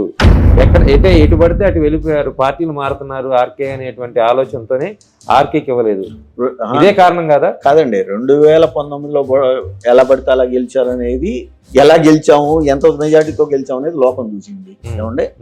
2, మీరు పనిచేయలేదు, పార్టీలు మారారు అని అంటే, సార్ రాజకీయాల్లో ప్రతి మనిషికి ఇబ్బందులు అనేవి వ్యక్తిగతంగా అనేకం వస్తూ ఉంటాయి. నేను ఒకటే మాట అన్నా శాసనసభలో, మీకు గుర్తుండే ఉంటుంది, రాజకీయాల్లో ఉంటే జగన్ గారితో ఉంటాం, లేకపోతే లేదండి. ఏమండి? మా బేస్ కాంగ్రెస్ పార్టీ, జగన్ గారి బేసు కాంగ్రెస్ పార్టీ, రాజశేఖర రెడ్డి గారి కుటుంబం అంతా కూడా కాంగ్రెస్ పార్టీలో ఉంది. రాజశేఖర రెడ్డి గారి కూతురు షర్మిలమ్మ గారు కాంగ్రెస్ పార్టీకి వెళ్ళినప్పుడు నాకు ఆమె పట్ల ఉన్నటువంటి గౌరవంతో నేను ఆమె దగ్గరికి వెళ్ళాను. తిరిగి నేను ఒక నెల 2 నెలల్లోనే మళ్ళీ వైసీపీలోకి రావడం జరిగింది. ఎందుకు వచ్చాము అని అంటే ఫస్ట్ టైం కూటమి ప్రభుత్వం కలిసి పోటీ చేస్తూ ఉంది, జగన్ గారి మీద యుద్ధం చేయడానికి వచ్చారు ప్రజాక్షేత్రంలో. నేను నా శాయశక్తులు నేను అందించాలని చెప్పి అనుకొని నేను రావడం జరిగింది. నేను ఇందాక ఎంతగా పనిచేశానో అంతగా చేశాను అనేది ప్రజలు చూశారు. అయితే అంత మెజారిటీతో ఎలా లోకేష్ గెలవగలిగారు అనడానికి నేను కొన్ని పాయింట్లు చెప్తాను. అసలు ఒక్క మంగళగిరే కాదు, మిగతా చోట్ల అన్నీ కూడా అలా గెలవటానికి కారణం నేను వ్యక్తిగతంగా నమ్మేది ఈవీఎంలని ట్యాంపర్ చేశారనేది నెంబర్ 1 పాయింట్ అండి, నా పాయింట్. మీరు గెలిచిన చోటు కూడా అట్లాగే చేశారా? నేను చెప్తా అండి, దాని కూడా కారణం 2019 కూడా అట్లాగే చెప్తా. నేను మీకు చెప్తా, 100% చెప్తా, దాని కూడా జవాబు. ఫస్ట్ నన్ను ఈ కంప్లీట్ ఒకటి ఈవీఎంలు మేనేజ్ చేసుకున్నారు. రెండవది మీరు గమనించండి, 2019లో వైఎస్ఆర్ కాంగ్రెస్ పార్టీ 151 సీట్లు గెలిచినప్పుడు 3000 నుంచి 5000 ఓట్ల మెజార్టీ తోటి కనీసం 30-40 మంది ఎమ్మెల్యేలు గెలిచింది వైసీపీ. ఏమండి, 50,000 ఓట్ల నుంచి 70-80 వేల ఓట్ల మెజార్టీ తోటి కనీసం 10-12 మంది మాత్రమే గెలిచారు ఆ రోజు. కానీ 2024 ఎన్నికల్లో ఎంతమంది 50,000 ఓట్ల మెజార్టీ నుంచి గెలిచారో ఒక్క క్షణం గమనించమని చెప్పి కోరుతా ఉన్నాం. అంటే అన్ని వేల మందికి వైసీపీ అంటే సార్ నేను మిమ్మల్ని గమనించమని చెప్పి కోరుకుంటున్నా, ప్రజలకు వదిలేస్తున్నా నేను, అది గమనించండి మీరు. ఏమండి, ఆ డిఫరెన్స్ ఆ డిఫరెన్స్ ని గమనించమని చెప్పేసి నేను కోరుకుంటా ఉన్నా. మూడోది, నారా లోకేష్ గారు నామినేషన్ ఆయనేమి ప్రజలతోటి కలిసి వచ్చి చేయలేదండి. ఫర్ యువర్ కైండ్ ఇన్ఫర్మేషన్, ఆయన చాటు మాటను వచ్చి ఆయన ఒక్కడగా 4-5తో కలిసి నామినేషన్ వేసి ఏమండి, తర్వాత ఆయన మనుషులు ఎన్నికల ముందు నుంచే కనీసం ఒక 5-6 నెలల ముందు నుంచే ఈసారి మేము 30,000తో గెలుస్తాం, 40,000తోటి మేము గెలుస్తాం అనే మాట ఎన్ని చోట్ల అన్నారో మీరు మంగళగిరిలో ఎవరినైనా ఎంక్వైరీ చేసుకోండి.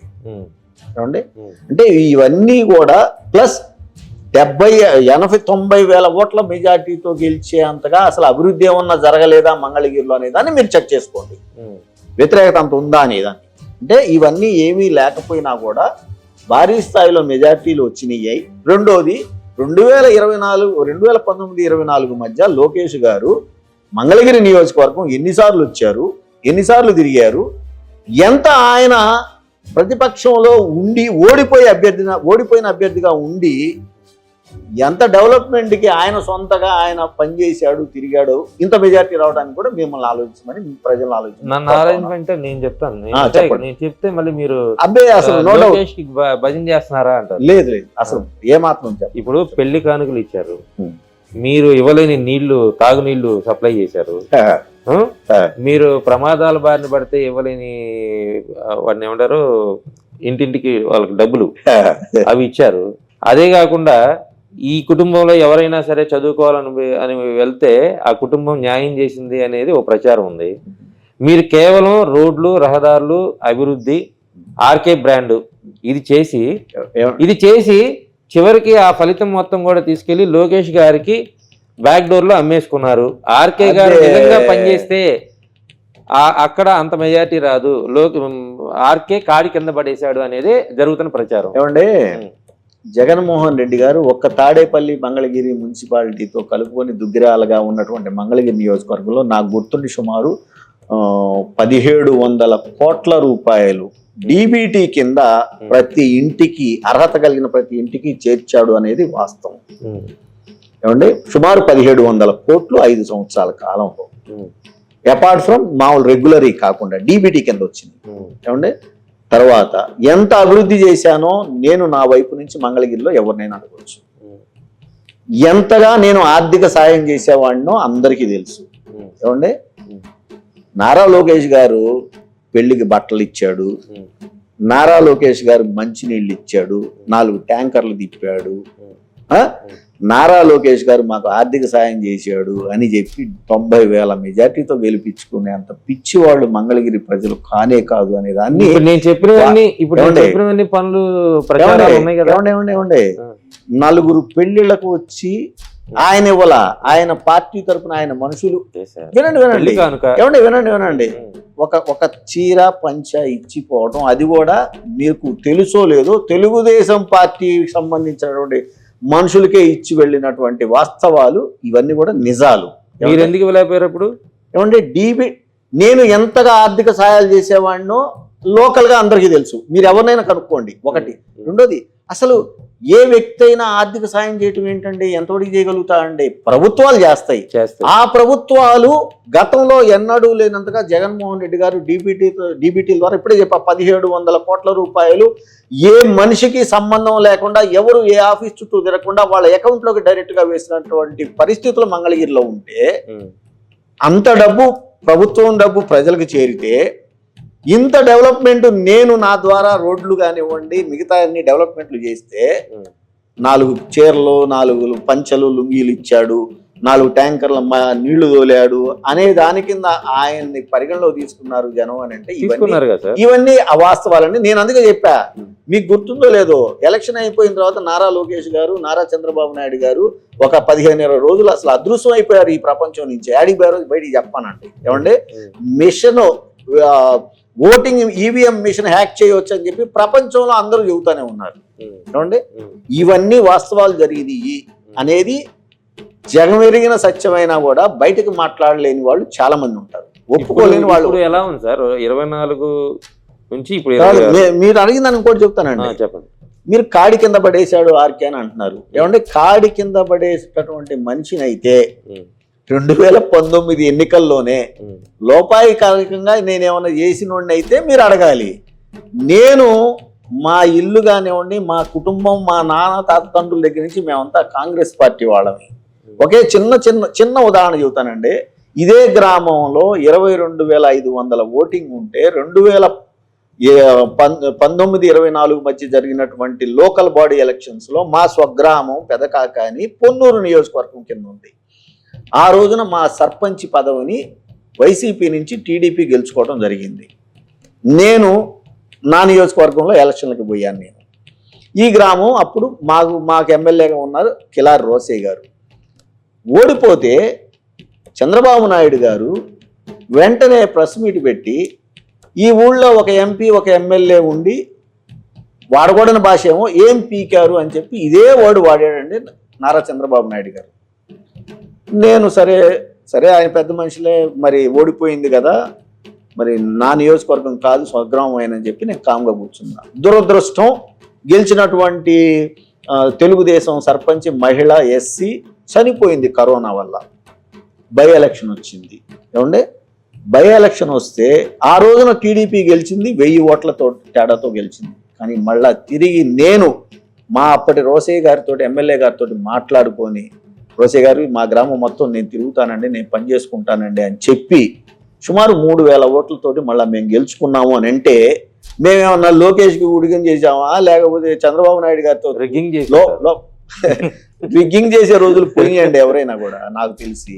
మేమన్నా లోపాయికారిగా మేము అట్లా ఏమంటే ఒకటే ఒక విషయం చెబుతామండి, తెలుగుదేశం సిద్ధాంతాలు కరెక్ట్ చేయడం పోవటం ఏంటి సార్? 2019 మన 2024 ఎన్నికల్లో మీ పిన్నెల్లి కూడా రిగ్గింగ్ చేశాడని కదా సార్. అవన్నీ నేనేమన్నాను, సరే రిగ్గింగ్ చేస్తే వాళ్ళు తెలిసిపోతున్నాయిగా. మీరన్నట్టు ఎవరన్నా రిగ్గింగ్ చేశారనుకోండి తెలిసిపోతుంది కదా, మరి మేము రిగ్గింగ్ చేస్తుంటే మీకు తెలియాలి కదా. ఏమండి, అంతా మామూలుగా ఇవాళ మీడియాను ప్రపంచం అంతా కూడా చాలా ఎలర్ట్ గా ఉంటున్నటువంటి టైంలో అవన్నీ ఇక్కడ జరగవాలండి. గుంటూరు లాంటి ప్రాంతాల్లో ఎలర్ట్ గా ఉన్న చోట జరగవు, అసలు చేసే మనుషులు కూడా కాదు. నేను ఇది ఎందుకు అంటున్నాను అని అంటే, ఎన్టీ రామారావు గారిని వెన్నుపోటు పొడిచి పార్టీ లాక్కున్నటువంటి మనస్తత్వం కలిగినటువంటి చంద్రబాబు నాయుడు గారు, అధికారం కోసం ఏమైనా ఏ స్థాయికన్నా వెళ్ళగలిగినటువంటి చంద్రబాబు నాయుడు గారిని రాజకీయంగా మేము ఒప్పుకునే మనుషులం కాదు సార్. ప్రచారాలు, రాజకీయాల్లో ఆరోపణలు అవన్నీ తీసుకొని వస్తే మీ పార్టీకి కొన్ని లోపాలు ఉంటాయి, ఆ పార్టీకి కొన్ని లోపాలు ఉంటాయి. మీరు అన్నట్లుగా ఆయన ఎన్టీఆర్కి వెనుబడి పొడిచారా, లేకపోతే వాళ్ళు చెప్పినట్టుగా మీరు బాబాయ్ హత్య కేసులో దాక్కున్నారా, ఇలాంటివన్నీ కూడా చాలా పెద్ద చర్చ అవుతుంది. కానీ ఇప్పుడు ప్రధానమైన చర్చ ఏంటంటే, ఎందుకు ఆర్కే ఇంకా అమరావతిని వదలటం లేదు, కేసులు వేసి అమరావతి నిరోధకంగా ఎందుకు తయారయ్యారు?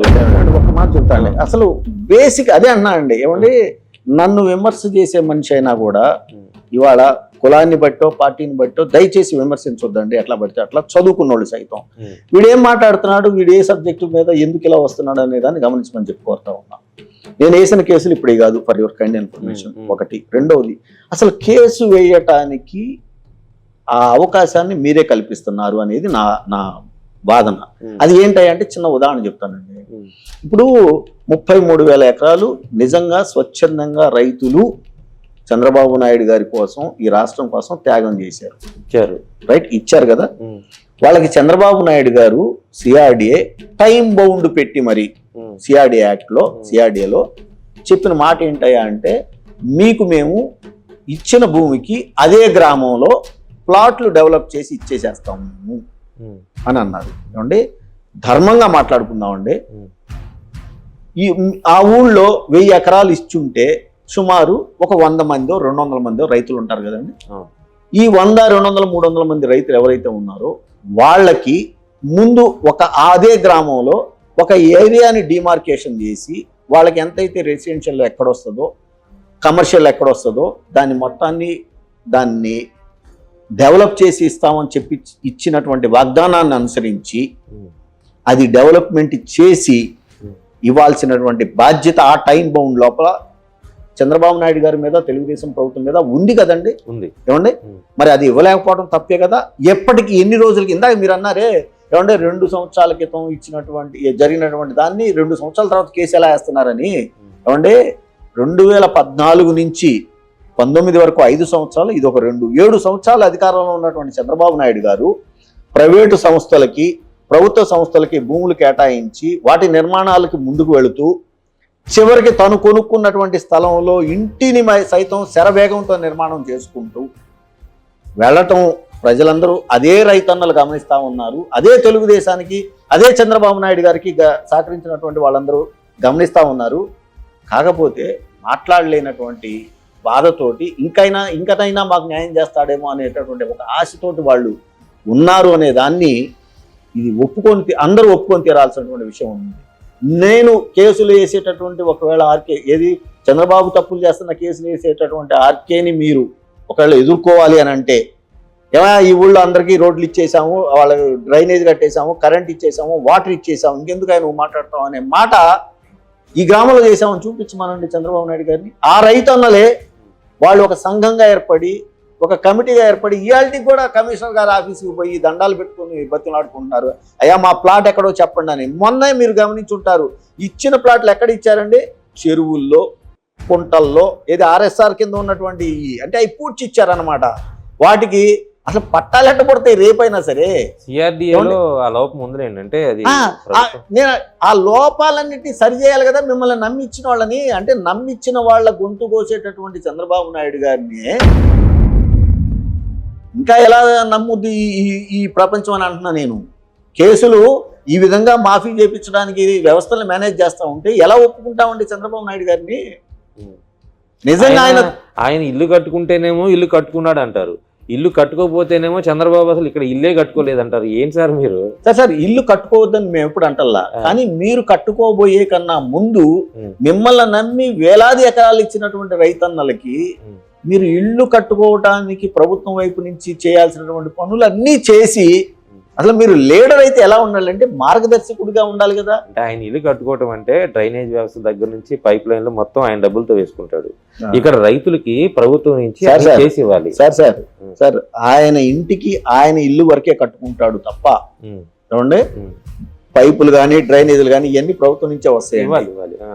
సో అది ప్రజలకి మీకు సహకరించినటువంటి రైతన్నలు లేకుండా మిగతా వాళ్ళకి ఎలా మీరు ఎలా చేసుకుంటారండి అని అడుగుతున్నాను నేను. అది తప్పు కదా.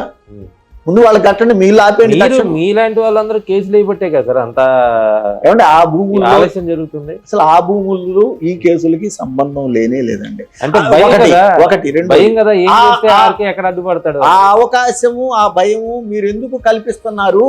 ఆర్కే వేసిన కేసుల వల్లే. అసలు ఈ కేసులకి వాటికి సంబంధం లేదండి. అసలు ఏదన్నా పని జరిగితే మళ్ళీ ఆర్కే అక్కడ కూడా వచ్చి కేసు వేస్తాడు అంటే మీరు తప్పు చేస్తున్నారని ఒప్పుకుంటున్నారుగా. ఆ రైతన్నలు చేయకపోయినా మీరు గెలుగుతారుగా. అబ్బే అసలు అదే తప్పండి. నేను అందుకే అంటుంది, అసలు ఏం మాట్లాడుతున్నాడు, ఏం చేస్తున్నాడు, ఎలా ఉన్నాడు అనే దాన్ని గమనించుకొని మాట్లాడమంటున్నాను నేను ఎవరినైనా. నన్ను విమర్శించే వాళ్ళని. అది లేకుండా గుడ్డిగా ఆయన చేసింది తప్పని కానీ ఒప్పు, నువ్వు చేసేది తప్పని అంటే నాకేమీ నష్టం లేదండి. కానీ ఖచ్చితంగా తనకి సహకరించిన వాళ్ళకి, తనకి అండగా నిలబడ్డ వాళ్ళకి చంద్రబాబు నాయుడు గారు అన్యాయం చేస్తున్నాడు అనేది ఇప్పటికే వాళ్ళు తెలుసుకున్నారు. కాకపోతే పార్టీ మీద, తెలుగుదేశం పార్టీ మీద ఉన్న అభిమానంతో బయటపడలేరు, బయట పడరు కూడా. పడమని నేనేం కోరుకోను. వాస్తవం కరెక్ట్ లైన్లోకి వచ్చారు. ఇప్పుడు అమరావతి రైతుల గురించి మీరు వాళ్ళ మీద మంచి కన్సర్న్ ఉన్నట్టు చూపిస్తున్నారు. ఇప్పుడు అమరావతిని శాశ్వత రాజధానిగా, ఏకైక రాజధానిగా ప్రభుత్వం ఒక తీర్మానం చేసింది. ఇది కరెక్టా? మీరు నమ్మిన 3 రాజధానుల సిద్ధాంతం కరెక్టా? అంటే అసలు 3 రాజధానుల సిద్ధాంతంలో అమరావతిని రాజధాని కాదు అని ఎక్కడ అనలా. Number 1 point. అమరావతి రాజధాని కాదు అని ఎక్కడ అనలా. అమరావతి రాజధాని. ఏమండి, శాసన రాజధాని అనేది జగన్మోహన్ రెడ్డి గారు పెట్టారు. అది కూడా ఎందుకు పెట్టాము అనేది ఒక క్షణం ఆలోచించమని కోరుతా ఉన్నాను నేను. ఆయన అన్నమాట అది సరే. ఆయన రేపొద్దున వెనక తీసుకుంటాడేమో నాకు తెలియదు, ఏం జరుగుతుంది అనేది నాకు తెలియదు. జగన్మోహన్ రెడ్డి గారు మీరు చెప్పండి. మీరు పనిచేశారు కదా, మీరు ఎమ్మెల్యేగా పనిచేశారు. అక్కడ ప్రజల మనోభావాలని కూడా ఒక పార్టీలో ఉన్నప్పుడు ఆ పార్టీ లైన్ తీసుకోవాల్సినటువంటి అవసరం చాలా ఉంటది. ఏమైనా అభ్యంతరాలు ఉంటే పోయి మా నాయకుడికి చెప్పుకోవాల్సిన అవసరం ఉంటుంది. ఇప్పుడు మీ పార్టీ లైన్ ఏమండి అదే చెబుతున్నాను కదండి. రాజధాని అమరావతి ఒకటి అనేది ఆ రోజు చెప్పడం జరిగింది. నిజంగా చంద్రబాబు నాయుడు గారికి రాజధాని మీద కనుక చిత్తశుద్ధి ఉండి ఇది చేస్తున్నాడు అని అంటే నేనేమంటానంటే మిగతా 50,000 ఎకరాలు కూడా ఎక్కడ అమ్ముడు పోవో, ఎక్కడ రైతులు ఇవ్వరు అనే భయం ఒకటి ఉంది. నెంబర్ 1. నెంబర్ 2, ఏ రైతన్నలకైతే ఇవ్వాల్సినటువంటి రెసిడెన్షియల్, కమర్షియల్ ప్లాట్లు మొత్తం ఫుల్లీ డెవలప్మెంట్ ఈ టైం బౌండ్ లోపల చేస్తాను అని చెప్పి ఆ టైం ఫ్రేమ్ ఫిక్స్ చేసి దాన్ని కూడా తీర్మానంలో పెట్టాల్సినటువంటి అవసరం చంద్రబాబు నాయుడు గారికి ఉంది. నిన్న 3వ పాయింట్, అసలు అమరావతి రాజధాని నిర్మాణమే ఆంధ్రప్రదేశ్లో వచ్చే ప్రభుత్వాలకి సంబంధం లేదు. ఈ నిర్మాణం స్థల ఎంపిక నుంచి నిర్మాణ బాధ్యత మొత్తం మాది అని చెప్పి కేంద్రం చట్టంలో పొందుపరిచినప్పటికీ కూడా రైట్ ప్లేస్ నిర్ణయం అమరావతి అన్నాం. ఖర్చు అయినా సరే నేను పెడతాను, నేను కడతాను అని చట్టంలో ఉన్నప్పుడు కేంద్రము, మీరు ఇవాళ కూటమి ప్రభుత్వంలో ఉన్నటువంటి పవన్ కళ్యాణ్ గారు కానీ, బీజేపీ గారు కానీ, చంద్రబాబు నాయుడు గారి దగ్గర కూర్చొని సార్ మనకేమో ఇన్నేళ్ళైనా ఈ రాజధాని కట్టలేకపోతున్నాము, మీరేమో సెల్ఫ్ సస్టైనబుల్ క్యాపిటల్ అని సిటీ అని అన్నారు, డబ్బులు రావటం లేదు, ఇండస్ట్రీస్ రావటం లేదు, ఈ ప్రాంతంలో దెబ్బతింటా ఉన్నాం కదా, ఎందుకంటే వాళ్ళకే కేంద్రానికి ఇస్తే వాళ్ళే కడతారు కదా అని చెప్పి, అయ్యా మీ చట్టంలో ఏవైతే రాసిందో దాని ప్రకారం మీరే కట్టండి అని చెప్పే తీర్మానం కూడా నిన్న చేసి ఉండాల్సింది. అలా ఎందుకు చేయలేకపోతున్నాడు అని అంటే కిక్ బ్యాక్స్ కోసం చేయట్లేదండి. ఏ మనిషికి ఎంత ఇస్తే, ఎన్ని వర్కులు ఇస్తే అన్ని కిక్ బ్యాక్స్ వస్తాయి అని అనడానికి ఈ మాట కూడా నేను వర్క్ అంటలేదండి. రాయపాటి సాంబశివరావు గారు, మాజీ ఎంపీ గారి అబ్బాయి రాయపాటి శ్రీనివాసరావు గారు, ఏదో పేరు నాకు కరెక్ట్ గుర్తు రావట్లేదు, రాయపాటి సాంబశివరావు గారి రంగారావు గారు, రాయపాటి రంగారావు గారు చాలా స్పష్టంగా మా దగ్గర నుంచి 100 కోట్ల రూపాయల లంచాల రూపంలో చంద్రబాబు గారు తీసుకున్నాడు అనే మాట ఆయన పబ్లిక్గా చెప్పినటువంటి మాటను ఎవరు మర్చిపోలేదు. కాబట్టే ఆయన కేంద్రానికి ఇవ్వటం లేదు. సో ఇది కూడా నిన్న తీర్మానంలో పెట్టుంటే చంద్రబాబు నాయుడు గారు నిజమే సార్ మీరు అవినీతి ఎవరో మాజీ ఎంపీ గారి అబ్బాయి రంగబాబు గారు ఎప్పుడో ఒక మాట చెప్పారు కాబట్టి ట్రాన్స్ట్రాయికి సంబంధించినటువంటి కాంట్రాక్టులు రద్దయినాయి కాబట్టి ఆయన ఆరోపణ చేసి ఉండొచ్చు. కానీ మీ జగన్ గారి మీద, మీ మీద, మీ పార్టీ నాయకుల మీద కూడా మీ మాజీ పార్టీ నాయకులు చాలా మంది చాలా ఆరోపణలు చేస్తుంటారు. అవన్నీ కూడా వాస్తవాలేనా సార్? వాస్తవం అవాస్తవం అనేది రెండండి తేల్చేది. ఒకటి న్యాయస్థానాలు కేసులు ఉంటే, లేదంటే ప్రజలు న్యాయస్థానం అంటారు. అంతే కదా. ఏమంటే చట్టాలకు, ప్రజాస్వామ్యంలో న్యాయస్థానానికి ఒక విలువ ఉంది కాబట్టి ఖచ్చితంగా న్యాయస్థానానికి న్యాయస్థానాన్ని గౌరవించాలి, న్యాయస్థానం ఇచ్చిన తీర్పుని గౌరవించాలి. కానీ మీ దగ్గరకు వచ్చేసరికి ఈ రోజు ఒక కామెంట్ చేశారు, న్యాయస్థానం ఇవాళ చీకటి తీర్పు ఇచ్చింది, ఇవాళ చీకటి రాజ్యం వెళ్తుందని చెప్తున్నారు. మీ దగ్గరకు వచ్చేసరికి ఏమో న్యాయస్థానం మీకు వ్యతిరేకంగా చెప్తే దాన్ని ఏమో తప్పుగా చిత్రీకరిస్తున్నారు. చీకటి తీర్పు ఇచ్చింది అయినా స్వాగతిస్తున్నాను అనే మాట అన్నా నేను. నెంబర్ 1 ఏమండి. నెంబర్ 2, చీకటి తీర్పు ఇచ్చింది అనే దానికి నేను అన్నానండి, తోటి న్యాయమూర్తులు ఏం వింటా ఉన్నారు, చూస్తా ఉన్నారు, న్యాయవాదులు గమనిస్తూ ఉన్నారు, విఘ్నులైన చట్టం తెలిసిన ప్రజలు గమనిస్తున్నారు అని అన్నా. దానికి ఏంటయ్యా అంటే, రిఫర్డ్ ఛార్జ్ షీట్ వేసినప్పుడు రిఫర్డ్ ఛార్జ్ షీట్ని కనీసం ట్రయల్ కూడా లేకుండా నేను యాక్సెప్ట్ చేసేస్తున్నాను, కొట్టేస్తున్నాను అని అంటే ఇది ఎంత ప్రమాదకరమైనటువంటి తీర్పు అని అంటే, నాకు తెలిసి రేపొద్దున ఎవరైనా సరే ఒక 302నో 307నో కేసు చేసి అది ఛార్జ్షీట్ వేసిన తర్వాత ప్రభుత్వం మారితే ఆ వ్యక్తికి ఆ ప్రభుత్వం అండదండలు ఉంటే అదే పోలీసులు లేదండి మేము వేసిన ఛార్జ్షీట్ తప్పు, ఈ వ్యక్తి ఆ తప్పు చేయలేదు, ఆ నేరం చేయలేదండి, ఎవరు చేశారో మళ్ళీ మేము కనుక్కుంటాము, ఈ ఛార్జ్షీట్ని కొట్టేయండి తీసేయండి అని అంటే నిజంగా ఆ మనిషి నేరం చేస్తుంటే అతను స్వేచ్ఛాజీవే కదండి. ఆ నష్టపోయిన వ్యక్తికి ఆ నష్టాన్ని ఎవరు పూర్తి చేసి న్యాయం చేయగలుగుతారండి? ఇలాంటి తీర్పుల ఇవాళ వస్తున్నాయి.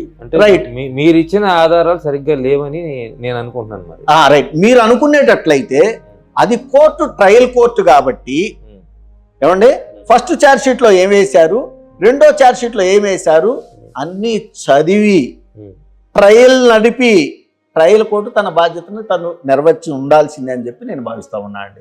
అది జరగకుండా 10-15 రోజుల లోపలే నేను దాన్ని కన్సిడర్ చేస్తున్నాను, ఇంటికి పోయి కొట్టేస్తున్నాను అని అన్నారు అని అంటే వ్యవస్థల మేనేజ్ ఖచ్చితంగా చంద్రబాబు నాయుడు గారు చేస్తున్నాడు అనేది తేట తెల్లమైపోయిందండి ఇక్కడ. అందుకనే నేను ఆ మాట అనగలిగింది.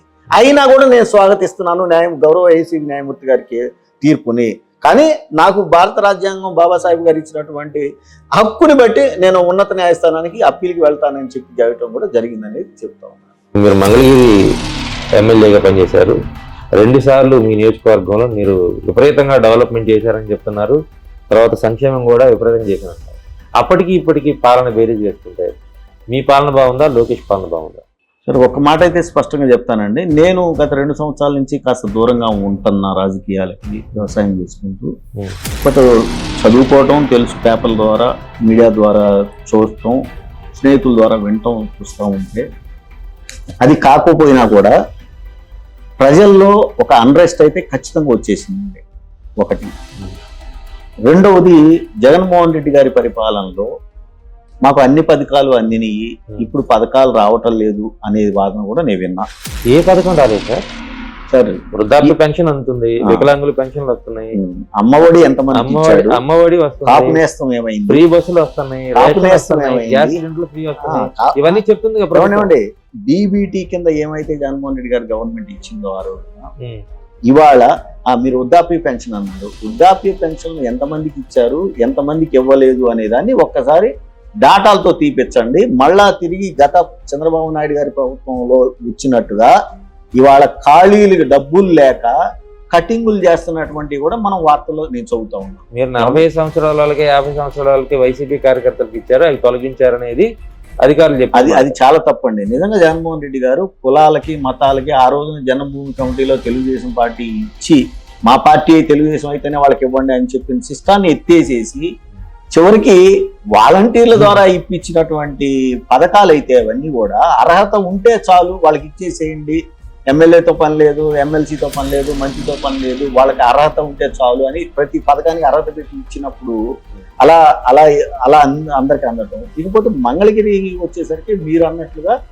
ఏమంటే నేను వింటుంది, నేను ఇవాళ కోర్టు దగ్గర కూడా కొంతమంది మా వాళ్ళు చెప్పడం నేను విన్నాను. ఏంటి అని అంటే, మీరే కనుక్కోండి, లేదా నారా లోకేష్ గారిని ఇంటర్వ్యూ చేసినప్పుడు అడగండి, ఈ 2 సంవత్సరాల కాలంలో ఆయన అధికారంలోకి వచ్చిన తర్వాత ఎన్నిసార్లు మంగళగిరి నియోజకవర్గంలో పర్యటించారు, వాటిల్లో ప్రభుత్వానికి సంబంధించినటువంటి కార్యక్రమాలు ఎన్ని ఉన్నాయి, ప్రైవేటు వ్యక్తిగత కార్యక్రమాలు ఎన్నిసార్లు అటెండ్ అయ్యారు, అదేవిధంగా నేను ఎమ్మెల్యేగా దిగిపోయిన దగ్గర నుంచి 2019 దగ్గర నుంచి ఈ 2 సంవత్సరాల కాలంలో ఎన్ని పనులు ఎక్కడెక్కడ ఏమేమి చేశారు అనేది మీరు అడగండి వాళ్ళని, లోకేష్ గారిని. లేదా మంగళగిరిలో మీరు ప్రజలను ఎవరినైనా అడగండి, ఒక్క డెవలప్మెంట్ లేదు. మీరు అన్నారే డబ్బులు ఇవ్వటము, నిజంగా చెప్పాలి అని అంటే కొన్ని పనులు చుట్టుపక్కల ఉన్నటువంటి కంపెనీల వాళ్ళ భుజాన వేసి వాళ్ళ మెడ మీద కత్తులు పెట్టి మీరు ఈ పని చేయండి, ఈ పని చేయండి అని చెప్పి చేయటం తప్ప,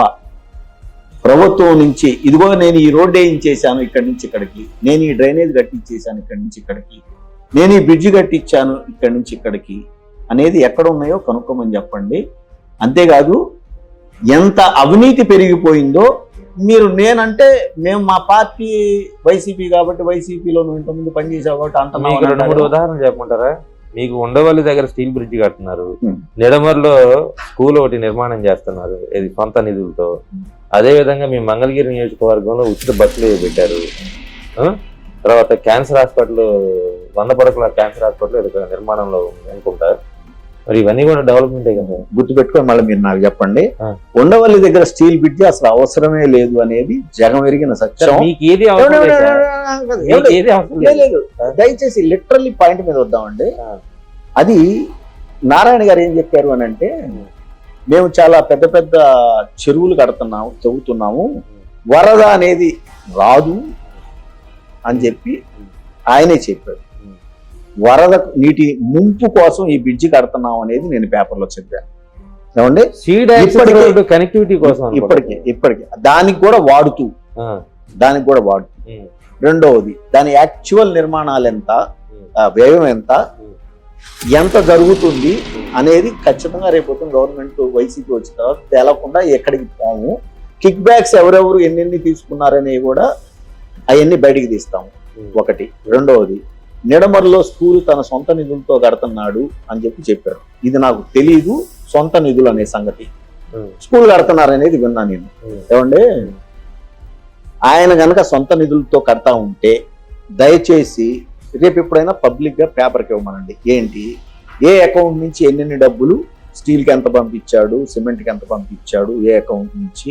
అంటే ఇప్పుడు దయచేసి ఒక్క మాట నన్ను పూర్తిగానే, ఏ అకౌంట్ నుంచి ఎంతెంత ఇచ్చారు అనేది. ఎందుకు ఈ మాట అంటున్నాను అని అంటే, మీకు గుర్తుందో లేదో, నిమ్మకూరుని నేను దత్తత తీసుకుంటున్నాను మంత్రిగా అని చెప్పి నారా లోకేష్ గారు 2013-14 మధ్య అనౌన్స్ చేసి నిమ్మకూరు ఊరు పోనటువంటి పరిస్థితులు నేను ఆ రోజున ఫోటోలు చూపించి మరీ మాట్లాడాను. ఏమండి, ఆయన ఒక స్కూలు, ఒకవేళ మీరన్నట్టే ఇదిగో నా అకౌంట్ నుంచి, సరే ఏదైనా నా అకౌంట్ నుంచి ఈ అకౌంట్ నుంచి పంపించాను, ఈ అకౌంట్ నుంచి పంపించాను అనేటట్లయితే, అంటే గవర్నమెంట్ నిధులతో కాకుండా ఆర్కే గారు లాంటి మిత్రుడు కావచ్చు, లేదంటే కృష్ణ లాంటి వ్యక్తి కావచ్చు, ఎందుకంటే అవునులే మా నాన్నకి వాచ్ లేదు ఉంగరం లేదు అని నాన్నగారు అన్నారు, ఈయనకి చొక్కా లేదు ప్యాంట్ లేదు, చొక్కా లేదు ఆర్థిక కోసం చొక్కా లేదు ప్యాంట్ లేదు కాబట్టి నేను అద్దెకు తెచ్చేసుకుంటున్నాను అని చెప్పి ఈయన అనొచ్చు.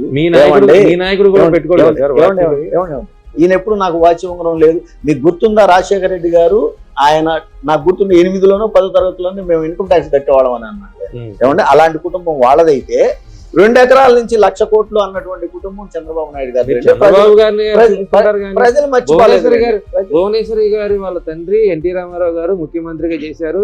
ఆయన 40 ఏళ్ల పాటు సినీ జీవితంలో కొన్ని 100 కోట్లు సంపాదించుంటారు. మరి ఆ కథ కూడా తీయండి సార్. నేనే అలాంటప్పుడు నాకు వాచ్ లేదు ఉంగరం లేదని చంద్రబాబు గారికి ఉండదు. చంద్రబాబు గారు అల్లుడు గారికి పాపం అసలు ఏమి లేదు, ఏమి తెలియదు, తీసుకొని ఉన్నాడు సార్. డివేట్ పర్లేదులేండి, ప్రజలకు తెలుసు. నేను డివేట్ అవ్వద్దు మనం. ఎందుకంటే అంటే నారా లోకేష్ గారు కనుక తన సొంత నిధులతో కడుతుంటే అది ఎక్కడి నుంచి వచ్చిందో చెప్పాలి. ఏమండి, ఒకటి అసలు జగన్మోహన్ రెడ్డి గారు నాడు నేడు కింద ఒక్క నిడమర్రు కాదు, ఒక మంగళగిరి కాదు, రాష్ట్రం యావత్తు ఒక విప్లవాన్ని గవర్నమెంట్ స్కూల్స్ దశాదిశను మార్చిన సంగతి మనం ఎవరో మర్చిపోవాలి. కట్టిన స్కూల్ భవనాలకు కానీ లేదా వేసిన రోడ్లకు కానీ వైసీపీ గవర్నమెంట్ బిల్లులు చెల్లించలేదని చెప్పని కాంట్రాక్టర్లు నెత్తినోరు కొట్టుకున్నారు. రైట్, అక్కడితో ఆగండి. నిన్న కూడా ఇవాళ పేపర్లో కూడా చదివా నేను, మాకు బిల్లులు ఇవ్వట్లేదని కాంట్రాక్టర్లు ధర్నాలు చేస్తుంటే చంద్రబాబు నాయుడు గారు ఎవరికి బిల్లులు ఇవ్వలేదు కనుక్కోండి మాట్లాడండి అని అంటాం. నేను ఇవాళ పేపర్లో చదివా, మీకు నేను చూపించమంటే చూపిస్తాను. అదే పాత కాంట్రాక్టర్ ఏమండి, పాత కాంట్రాక్టర్లు కాదు ఇప్పుడు కాంట్రాక్టర్లకి. పాత కాంట్రాక్టర్లకి అసలు డబ్బులు ఇవ్వటమే లేకుండా చేశారు. ఎందుకంటే వాళ్ళంతా వైసీపీ టైంలో పనిచేశారు, వీళ్ళంతా వైసీపీ సంబంధించిన వాళ్ళు అని చెప్పేసి. ఏమండి, సో అది అంటే చంద్రబాబు నారా లోకేష్ గారు తన సొంత డబ్బులు పెట్టి చేయటం అనేది ఇవన్నీ కూడా అంబక్కు ఇవన్నీ కరెక్ట్ కాదండి. నిర్మాణం అయితే జరుగుతుంది కదా, డెవలప్మెంట్ అయితే. మీరు నా టైంలో నేను ఎన్ని పనులు చేశాను, నా సొంత డబ్బులు ఎన్ని చేశాను అనేది చెప్పుకుంటే ఏమంటే అసలు ఒక మనిషి చెప్పుకోవాల్సిన పని లేదండి, మనం చెప్పాల్సిన పని లేదండి, ప్రజలు చెప్పాలి. అందుకే అంటాను, ఈ ఇంటర్వ్యూ అయిన తర్వాత మీరు దయచేసి పెద్ద మనసుతోటి 2019-24 మధ్య ఎంత డెవలప్మెంట్ ఆర్కే ఎమ్మెల్యేగా ఉండగా చేసి జరిగింది, మంత్రిగా ముఖ్యమంత్రి గారి అబ్బాయిగా కాబోయే ముఖ్యమంత్రి అని వాళ్ళు అనుకుంటున్నారు కాబట్టి ఆ పార్టీ తరఫున వాళ్ళుగా లోకేష్ గారు ఈ 2 సంవత్సరాల్లో ఏ స్థాయిలో డెవలప్మెంట్ ఎక్కడెక్కడ చేశాడు అనేది మీరు ఒకసారి మీరు కనుక్కోండి. ఎంత డెవలప్మెంట్ చేసినా వైసీపీ ప్రభుత్వం చేసిందనే ముద్రే ఉంది. ఆర్కే చేశాడనేటువంటి ముద్ర కానీ ఉంటే నిజంగా మళ్ళీ 3వ సారి మీకు టికెట్ వచ్చేది. మీరు వైసీపీ ఏమో మీరు భుజాన్ని వేసుకుంటారు, వైసీపీ ఏమో మీకు టికెట్ ఇవ్వదు. ఫర్ యువర్ కైండ్ ఇన్ఫర్మేషన్ అండి, కొన్ని వాస్తవాలు ప్రజలకి మీ ద్వారానే తెలియాలి.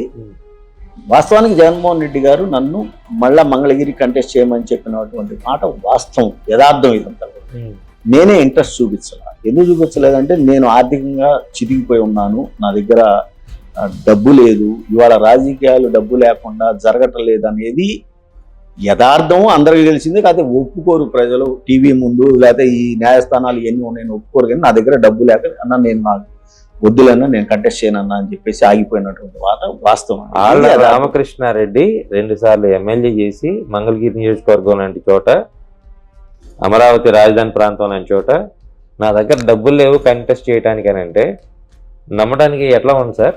బయట ప్రజలు నమ్ముతారా? 2014 నుంచి 2024 వరకు ఈ 10 సంవత్సరాల్లో నేను ఎన్ని ఆస్తులు అమ్ముకున్నాను, ఎన్ని ఆస్తులు కొనుక్కున్నాను, ఎక్కడెక్కడ దాచిపెట్టుకున్నాను అనేది, ఎక్కడ అమ్ముకున్నాను, ఎక్కడ కొనుక్కున్నాను అనేది అది అందరికీ తెలిసిపోద్ది. ఎక్కడ దాచుకున్నాను అనేది తెలియకపోయినా నాకు అత్యంత సన్నిహితంగా ఉండే ప్రతి ఒక్కడికి తెలుసు నా దగ్గర డబ్బులు ఉండేయా లేవు అనేది. ఒకటి, ఇల్లీగల్ గా నేను ఎక్కడన్నా సంపాదించి ఉండుంటే ఇవాళ చంద్రబాబు నాయుడు గారు కానీ నారా లోకేష్ గారు కానీ అసలు ఏమీ లేనప్పుడే కేసులు పెట్టి సాధిస్తున్నారే, ఇబ్బందులు పెడుతున్నారే, నన్ను వదిలిపెడతారండి? ఇది యథార్థము. నేను నా సొంత డబ్బులే ఇవాటి వరకు పోగొట్టుకుని రాజకీయాలు చేసుకున్నాను. మళ్ళా నేను రాజకీయాల్లో పోటీ చేసి రావాలి అని అంటే నేను సంపాదించుకోవాలి, నేను వర్కులు చేసుకోవాలి. నేను మా అన్నయ్య కంపెనీలు ఉన్నాయి, అక్కడ పోతాను, వర్కులు చేసుకుంటాను, డబ్బు సంపాదించుకుంటాను. ఆ డబ్బులతో నేను మళ్ళీ రాజకీయాలు చేస్తానేమో. బట్ ప్రస్తుతం అయితే నేను ఆర్థిక ఇబ్బందుల్లో ఉన్నాననేది ఇది వాస్తవం అండి, అబద్ధం చెప్పండి. అంటే ఇన్ని రోజుల నుంచి, ఈ 2 సంవత్సరాల నుంచి ఆర్కే అజ్ఞాతంలో ఉండటం కారణం చంద్రబాబు నాయుడు కానీ లేదంటే మంత్రి నారా లోకేష్ కానీ వెంటాడి కేసులు పెడతారని భయమా? అది అసలు అది ఎప్పుడూ లేదండి. ఆ భయం అనేది కనుక ఉండుంటే నేను అందరి మనుషుల్లాగానే కామ్గా ఉండేవాడిని, లేదంటే వాళ్ళు భయపెట్టినప్పుడు భయపడిపోయేవాడిని, వాళ్ళు లొంగ తీసుకోవాలని చూసినప్పుడు లొంగిపోయేవాడిని మిగతా వాళ్ళలాగా. నాకు అసలు అది మాకు ఎప్పుడూ లేదు. నేను అలాంటి వాడిని కానే కాదు. మేము ఆ సిద్ధాంతాలకు వ్యతిరేకం కాబట్టి, అలా అవినీతి చేయడానికి రాజకీయాలు ఎంచుకోవటాన్ని నేను ఒప్పుకోను కాబట్టి చంద్రబాబు నాయుడు గారి సిద్ధాంతాలకు వ్యతిరేకంగా ఉంటాను. 2009 దాదాపుగా ఓదార్పు యాత్ర మొత్తం కూడా మీరే దగ్గరుండి నడిపించినట్టుగా చూసాం, చేశారు. 2014 ఎమ్మెల్యే, 2019 ఎమ్మెల్యే, 24 ఎన్నికల్లో ఓడిపోగానే పలుగు పారా పట్టుకొని వ్యవసాయం.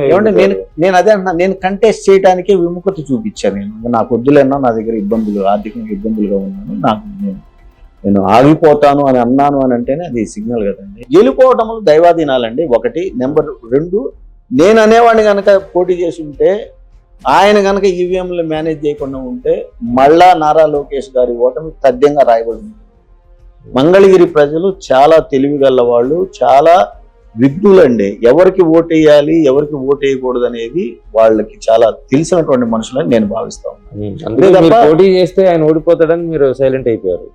లేదు, నేను ఆర్థికంగా నా దగ్గర వసతులు లేవు అని చెప్పి నేను ఆగిపోయానే తప్ప అలా అలా అలా ఆలోచించే మనుషులు కాదండి. మీరేమో పక్కన షర్మిలా గారితో బాగుంటానంటారు, ఇంకో పక్కన వైసీపీలో కొనసాగుతుంటారు. అసలు మీ పొలిటికల్ స్టాండ్ ఏంటి? అంటే రాజకీయంగా ఆ కుటుంబం గురించి మా అందరూ మాట్లాడుకున్నట్టుగా నేను మాట్లాడే మనిషిని కాదండి. ఎందుకంటే అది కుటుంబ వ్యవహారం. అమ్మ, అన్న, చెల్లి, అది ఎంత దూరం ఉన్నా నాకు ఆ స్టేచర్ లేదనేది నేను అనుకుంటాను. వ్యక్తిగత నాకు సంబంధం లేదు. నేను మాట్లాడే వరకు మాట్లాడుకుంటే ఇబ్బంది లేదు సార్, నేను మాట్లాడను ఒకటి. ఇకపోతే రెండవది, మీరు అన్నట్టుగా మళ్ళీ రాజకీయాల్లో కామ్గా ఉండి మళ్ళీ రేపు వస్తారా అనే దానికంటే రేపు అనేది నేను చెప్పలేనండి. అదే అంటున్నా, మళ్ళా రాజకీయాల్లోకి రావాలంటే డబ్బు సంపాదించుకోవాలి. ఆ డబ్బు నేను సంపాదించుకోగలిగాను అనుకోండి, వర్కులు చేసుకోను, మా అన్నయ్య దగ్గర కాంట్రాక్టులు పని చేసుకోను, అలా ఆ స్థాయి వస్తే నేను బహుశా వస్తానేమో, లేదంటే ఆగిపో. ఎన్నికల్లో ఎంత ఖర్చు అవుతుంది అనేది ఎలా చెప్పగలుగుతాం? ఎంత ఖర్చు అవుతుంది, ఎన్ని 100 కోట్లు ఖర్చు పెడుతున్నారు దేశం మొత్తం మీద. నేను అందుకని చాలా మంది నా స్నేహితులతో అన్నాను, నేను ఒక్క చోటన్నా నోటాన్ని గెలిపించినటువంటి అసెంబ్లీ స్థానం ఎక్కడన్నా ఉందా? అది లేకుండా పోయిందంటే ప్రజల నుంచే ఆ మార్పు రావాలి అనేది నేను వ్యక్తిగతంగా భావిస్తున్నానండి. లేదంటే దీనికి ఫుల్ స్టాప్ పడదండి. 100 రూపాయలు నేను ఖర్చు పెట్టి గెలిచాను, నేను 200 సంపాదించుకోవాలనే మనుషులే ఇవాళ రాజకీయ నాయకులుగా ప్రజలు ఎన్నుకుంటుంటే ఇంకా ఏమి మనం అడ్డుపడగలుగుతామండి ఈ వ్యవస్థ? ఎక్కడ అడ్డుకోగలుగుతాం? మీ అన్నయ్య కూడా 100 కోట్ల రూపాయలతో రాజకీయం చేస్తారనేటువంటి ఒక ప్రచారం ఉంటుంది. 100 కోట్లతో చేశాడా లేదా అనేది ఒక క్షణం పక్కన పెట్టినా రాజకీయాలని నుంచి డబ్బు సంపాదించుకోవాలి అనేది మాత్రం మాకెవరికి లేదండి. అలా చేసే మనుషులు కానీ మరి అవసరమైతే మా డబ్బు మేము పోగొట్టుకుంటాం తప్ప, ఖర్చు పెట్టుకుంటాం తప్ప ఎక్కడి నుంచి కూడా ఒక పైసా ఆశించము. ఆ తప్పుడు పనులు చేసేవాళ్ళం మా కుటుంబంలో ఎవరు ఉంది. మీరు అసలు ఇప్పుడు వైసీపీలో, నేను అదే అంటాను, మీ పొలిటికల్ స్టాండ్ నేను వైసీపీలో ఇన్యాక్టివ్, కాంగ్రెస్ నుంచి బయటకు వచ్చేసారు. నేను అసలు వైసీపీలో జాయిన్ అయ్యానండి, జగన్ గారి సంస్థలో జాయిన్ అయ్యారు. ఇన్యాక్టివ్ గా ఉన్నాను తప్ప నేనేం రాజీనామా చేయలేదు వైసీపీకి. నేనే కాస్త వ్యవసాయం నుంచి వెళ్ళిపోదాం అని ఆగి ఉన్నాను. నేను మరి వైసీపీలో కొనసాగుతున్నట్టే కదా, నేనేం వైసీపీ పార్టీకి రిజైన్ చేయలేదు కదా. అవసరమైనప్పుడు మళ్ళీ వెళ్ళాలి. ఒకవేళ జగన్మోహన్ రెడ్డి గారు పిలిచి రారికి ఫైట్ చేయాలి అని అంటే నేను ఆయనతో మాట్లాడుకొని ఏం చేయాలి, ఎలా చేయాలి. పేకల్లో కష్టాల్లో ఉన్న పార్టీని వదిలేసి నేను వ్యవసాయం చేసుకుంటాను, నేను వ్యాపారం కష్టాలు వెళ్ళిపోయి జగన్మోహన్ రెడ్డి పిలిచినప్పుడు వస్తాను. లోతు కష్టాల్లో వైఎస్ఆర్ కాంగ్రెస్ పార్టీ ఎప్పుడు ఉండదు. ఇవాళ ప్రజలు మొత్తం కూడా ఈవీఎంలో తప్పు జరిగిందనేది ఒకటి అనుకుంటుంటే, రెండవది అసలు చంద్రబాబు నాయుడు గారికి కూటమి ప్రభుత్వానికి ఎందుకు ఓటేసామా, పొరపాటు చేసాము, జగనన్నకే మళ్ళీ ఓటేసి ఉండాల్సిందనే రీథింకింగ్ వచ్చినప్పుడు పేకల్లోతు కష్టాల్లో ఎలా ఉంటుందండి? జగన్మోహన్ రెడ్డి గారు బయటికి వెళ్తుంటే ఎంతమంది ప్రజలు వస్తున్నారో గమనిస్తున్నాము. చంద్రబాబు నాయుడు గారు వెళ్తుంటే ఎంతమంది వస్తున్నారో చూస్తూనే ఉన్నాం. ఎంతగా ఈ కూటమి ప్రభుత్వం మీద వ్యతిరేకత వచ్చింది అనేది ప్రజలు చూస్తూనే ఉన్నారు, గమనిస్తూనే ఉన్నారు. రాజకీయ పార్టీలు అనేవి ఏమంటే 2 సీట్లతో ఉన్నటువంటి బీజేపీ, దేశవ్యాప్తంగా 2 సీట్లతో ఉన్నటువంటి బీజేపీ ఇవాళ అధికారంలో ఏమండి. అంటే అప్ అండ్ డౌన్స్ అనేవి అందరికీ. చంద్రబాబు నాయుడు గారికి ఎన్ని సీట్లు వచ్చినాయండి? 23 సీట్లు వచ్చినాయి. అంటే ఈ అప్ అండ్ డౌన్స్ అన్ని ఉంటాయే గాని ఈ పార్టీ పని అయిపోయింది, ఆ పార్టీ మళ్ళీ రాదు అనేది మాత్రం. సార్ ఆర్కే గారు, ఇప్పుడు మీరు ఏదైనా కానీ నిష్పక్షపాతంగా చెప్తారు అంటారు కదా, మీ పార్టీ లోపాలు, ఓటమి కారణాలు మీరు విశ్లేషించుకున్నప్పుడు మీరు వ్యక్తిగతంగా మీరు కూడా విశ్లేషించుకుంటారంట కదా, ఏమి వచ్చింది సార్ మీకు సమాధానం? అంటే అవన్నీ కూడా బయటికి కొన్ని చెప్పే ఉంటే కొన్ని చెప్పలేని ఉంటాయి. అంటే రెండవది అవన్నీ మీరు ప్రజల్లో జగన్మోహన్ రెడ్డి గారు తిరుగుతున్నారు అంటున్నారు. 2019-24 మధ్యలో పరదాలు కట్టుకొని తిరిగారు, చెట్లను కొట్టేసి తిరిగారు, నకిలీ. ఇవాళ ఏమన్నా చంద్రబాబు నాయుడు గారు ఏమంటే అసలు సరే మీరు ఎట్లా అంటున్నారు? చంద్రబాబు నాయుడు గారు 45 సంవత్సరాలు రాజకీయ చరిత్రలో ఏనాడైనా సరే టీ కొట్ల దగ్గరికి పోవటము, సంటి పిల్లల్ని సంఘం ఎత్తుకోవడం ఏనాడైనా చూసాము. తిరుగుతున్నారు ఇప్పుడు. అది అంటే అంత లేనటువంటి నటన్ని, మనసులో లేనటువంటి దాన్ని ముఖం మీద తీసుకొచ్చి చేస్తున్నటువంటి నటన్ని జగన్మోహన్ రెడ్డి గారు పబ్లిక్ ప్రజల యొక్క ఒత్తిడిని తట్టుకోలేకపోవటాన్ని రెండింటిని ఎలా కంపేర్ చేయగలుగుతాం? పరదాలు కట్టారు అంటే కట్టకుండా ఎట్టుంటారండి సైడు ఇబ్బందులు ఉన్నప్పుడు. ఒక చోట ఏడన్నా ఒక 100 మీటర్లో 10 మీటర్లో లేదంటే కొద్దిగా కడితే దాన్ని ఇష్టం వచ్చినట్టుగా మీడియా చూపించిన. సార్ ఒక నియోజకవర్గంలోకి జగన్మోహన్ రెడ్డి గారు ముఖ్యమంత్రి హోదాలో వెళ్తే కిలోమీటర్ల పొడవున బారికేడ్స్ కట్టేవాళ్ళు. సామాన్య జనానికి జగన్మోహన్ రెడ్డిని కనపడనీయకుండా చేశారు. తెలుసా మీకు ఆ విషయం? నిజంగా కిలోమీటర్లు నాకు తెలియదు, నేను చూడలేదు. అందుకే నేను చెప్తున్నాను, మీరు వెనకబడ్డారు. మీరు అన్నారు ఇందాక, మీరు ఎప్పుడైనా విశ్లేషించుకున్నారా అనేది. నేను వాస్తవంగా ఒకటైతే నేను అనుకున్నా అండి మనసులో, జగన్ గారి బలం జనం, ఎప్పుడు జనంలో ఉండాలి ఈయన అనేది నేను అనుకున్నానండి. ఆ జనాన్ని దూరం అయిపోయారు. అయితే వరంగా రాజకీయమే ఆయన దూరం చేసింది అనేది కూడా మళ్ళీ నేను అనుకున్నాను. ఎందుకంటే ముఖ్యమంత్రి స్థాయిలో వెళ్ళినప్పుడు మనిషి, ఆయనకి కొన్ని ప్రోటోకాల్స్ ఉంటాయి, ఆయనకి కొన్ని రక్షణ వలయాలు ఉంటాయి, ఇవన్నిట్లో ఆయన ఉండిపోయాడా అనేది నాకు అనిపించింది. అది ఓటమికి ఒక కారణం. అది ఇక ప్రజలు ఏమంటే ఓటమికి కారణం అని అంటే ఈవీఎంలు అనేది ఒకటైతే ముగ్గురు కలిసి వచ్చారు అనేది ఇవాళ మనకి అర్థమైపోయింది కదండి. కూటమి బలం ఉంటుంది. ఉండలేదు లేదు అనేది కూడా మనం అనలేమండి, ఉంటది. కాకపోతే వాళ్ళలో ఇవాళ చాలా మంది అనవసరంగా మనం జనసేనకి వేసామా, లేకపోతే తొందరపడి బీజేపీకి ఓట్లు వేసామా, తొందరపడి తప్పుగా తెలుగుదేశానికి మనం మళ్ళీ తిరిగి ఓటేసామా అనే ప్రజలు చాలా మంది వచ్చారు అని చెప్పి నేను అంటున్నాను. సో అది మళ్ళీ తిరిగి జగన్ గారికి బలంగా రేపు రాబోయే రోజుల్లో ఖచ్చితంగా ఓట్లు వేస్తారు. మీ నాయకుల నోటి తీరు అంటే ఇష్టారాజ్యంగా మాట్లాడటం కూడా జగన్కు ఒక శాపమైంది. ఈ మాట కూడా వాస్తవమే కదా? కొన్ని చోట్ల అయి ఉండొచ్చు. తెలుగుదేశంలో ఇప్పుడు ఏమంటే తెలుగుదేశం పోయిందండి, ఎంతమంది దారుణంగా మాట్లాడిన వాళ్ళు ఉన్నారండి. ఏమండి స్పీకర్ గారు అయినపాత్రుడు గారు ఏ విధంగా మాట్లాడేవాళ్ళు మనం చూసాం కదా. రఘురామకృష్ణరాజు గారు ఏ విధంగా ఇవాళ కూడా మాట్లాడుతూ ఉన్నారు చూస్తాను. ఎంతమంది ఎన్ని చేస్తా ఉన్నారు. ఏమంటే పార్టీలు ఏదైనా కూడా అలా మాట్లాడినప్పుడు ప్రజలు వాళ్ళని వ్యతిరేకించడం అనేది చాలా చాలా జరుగుతూ ఉన్నాయి. తెలివైనటువంటి ప్రజలు చూసే ఓట్లు వేస్తున్నారు అనేది కొన్ని చోట్ల జరుగుతూ ఉన్నాయి అనేది నేను ఇప్పటికీ వైసీపీ తీరు మారలేదు కదా సార్, అదే పందా కొనసాగుతుందిగా. అంటారు, రప్ప అంటారు, ఇయే కదా మీ రాజకీయం. అంటే ఎక్కడన్నా ఒకళ్ళిద్దరు ఆవేశాలతోటి, అది కూడా ఎందుకన్నా వచ్చిందండి, రెడ్ బుక్ రాజ్యాంగం రాని ముందు ఇవన్నీ వచ్చినాయండి. రెడ్ బుక్ రాజ్యాంగం అనే దాన్ని ఒకదాన్ని అమలు చేసుకుంటారు. అసెంబ్లీలో మీ కొడాల నాని గారు, మీ రోజా గారు, వంశీ గారు, ఇంకా రకరకాల మంది ఇప్పుడు మీ మీద ఎప్పుడు అనలేదే, మిమ్మల్ని ఎవరు అనలేదే. కానీ వీళ్ళు సాక్షాత్తు దేవాలయం లాంటి అసెంబ్లీలోనే ఇష్టారాజ్యంగా కొడకలు గిడకలు అంటా ఉంటే, మహిళలను దూషిస్తా ఉంటే ప్రజలు ఊరుకుంటారా? మీ పార్టీ ఎందుకు ఊరుకుందని? ఏమండి అయి పార్టీ తీసుకునే విధానాలు, పార్టీ నిర్ణయాలకి నేను ఎలా సమాధానం చెప్పగలుగుతాను? ఒకటి అది కూడా ఒక ఓటమి కారణం కదా. అది అది అది ఏవేవి ఓటమికి కారణాలు అనేది రకరకాల మనుషులు లేదా రకరకాల వర్గాలు వ్యక్తీకరించుకునేవి సపరేట్గా ఉంటాయి.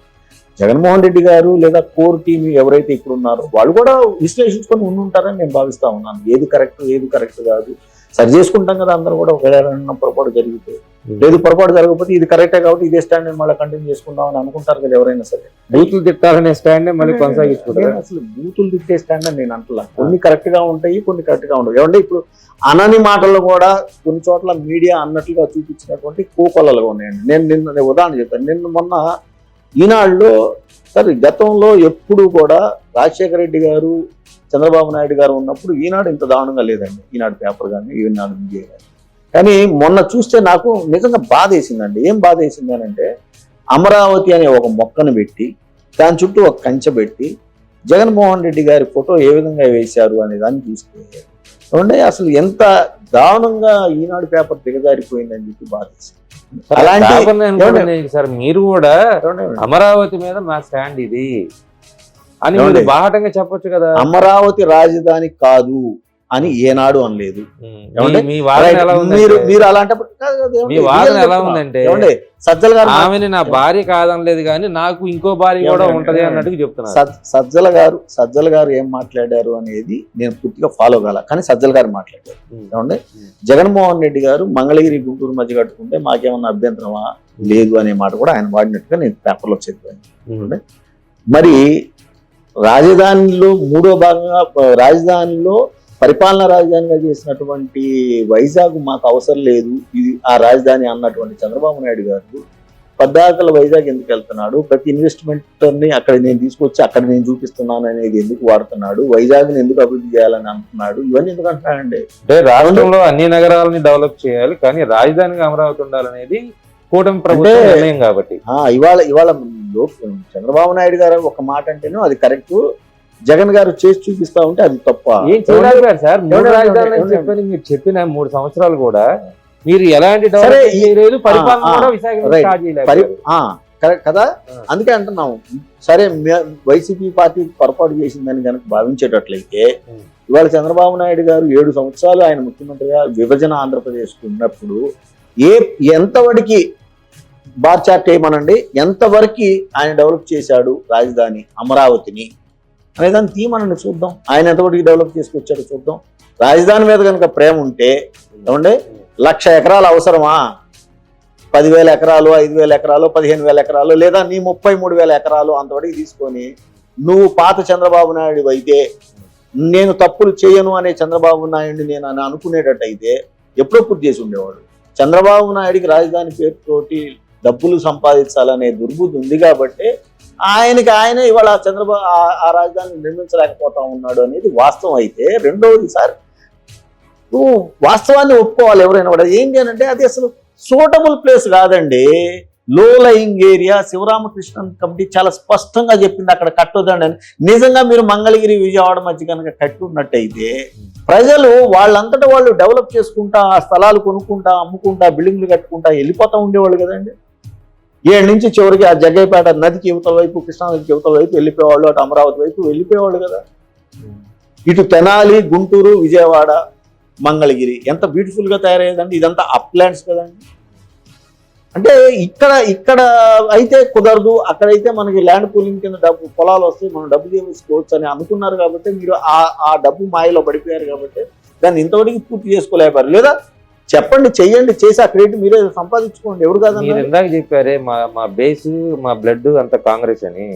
ఆ కాంగ్రెస్ పార్టీ చేసినటువంటి దుర్మార్గంలో భాగంగా ఇదంతా జరిగిందనేది రాష్ట్ర ప్రజల భావన. ఆ రోజే రాజధాని పలానా ప్రాంతం అని కానీ వాళ్ళు చెప్పినట్లయితే విడగొడుతున్నామని ఎదిరికి చెప్పారు. మీరు పలానా చోట ఉండి పాలించుకోండి అని కూడా అక్కడ మెన్షన్ చేసినట్లయితే 14-12 సంవత్సరాల తర్వాత పుష్కర కాలం తర్వాత కూడా మీరు మర్చిపోయి ఉంటారండి. మీరు అడిగిన కోసం మీ దగ్గర చెప్పండి. ఆ రోజు చాలా స్పష్టంగా కాంగ్రెస్ పార్టీ చెప్పింది. ఏం చెప్పిందనంటే 10 సంవత్సరాలు రాజధాని, ఉమ్మడి రాజధాని హైదరాబాదు నిర్మిద్దాము, దానికి శివరామకృష్ణన్ కమిటీని మేము ఏర్పాటు చేస్తున్నాము, ఈ కమిటీ యొక్క బాధ్యత స్థల ఎంపిక, నిర్మాణ బాధ్యత మాది అని చెప్పి విభజన చట్టంలో చాలా స్పష్టంగా రాశారు. కమిటీ ఎక్కడ కట్టమని ఇచ్చింది? ఎక్కడ కట్టమని ఇచ్చింది? ఇది సూటబుల్ కాదు. నెంబర్ 1 ఇది సూటబుల్ కాదు. ఏమంటే మీకు మన ప్రకాశం జిల్లా అండి, old airport Donakonda suitable place అని ఇచ్చింది, చేసుకోమంది. ఏమండి ఇక్కడ చేయొచ్చు అని ఇచ్చింది.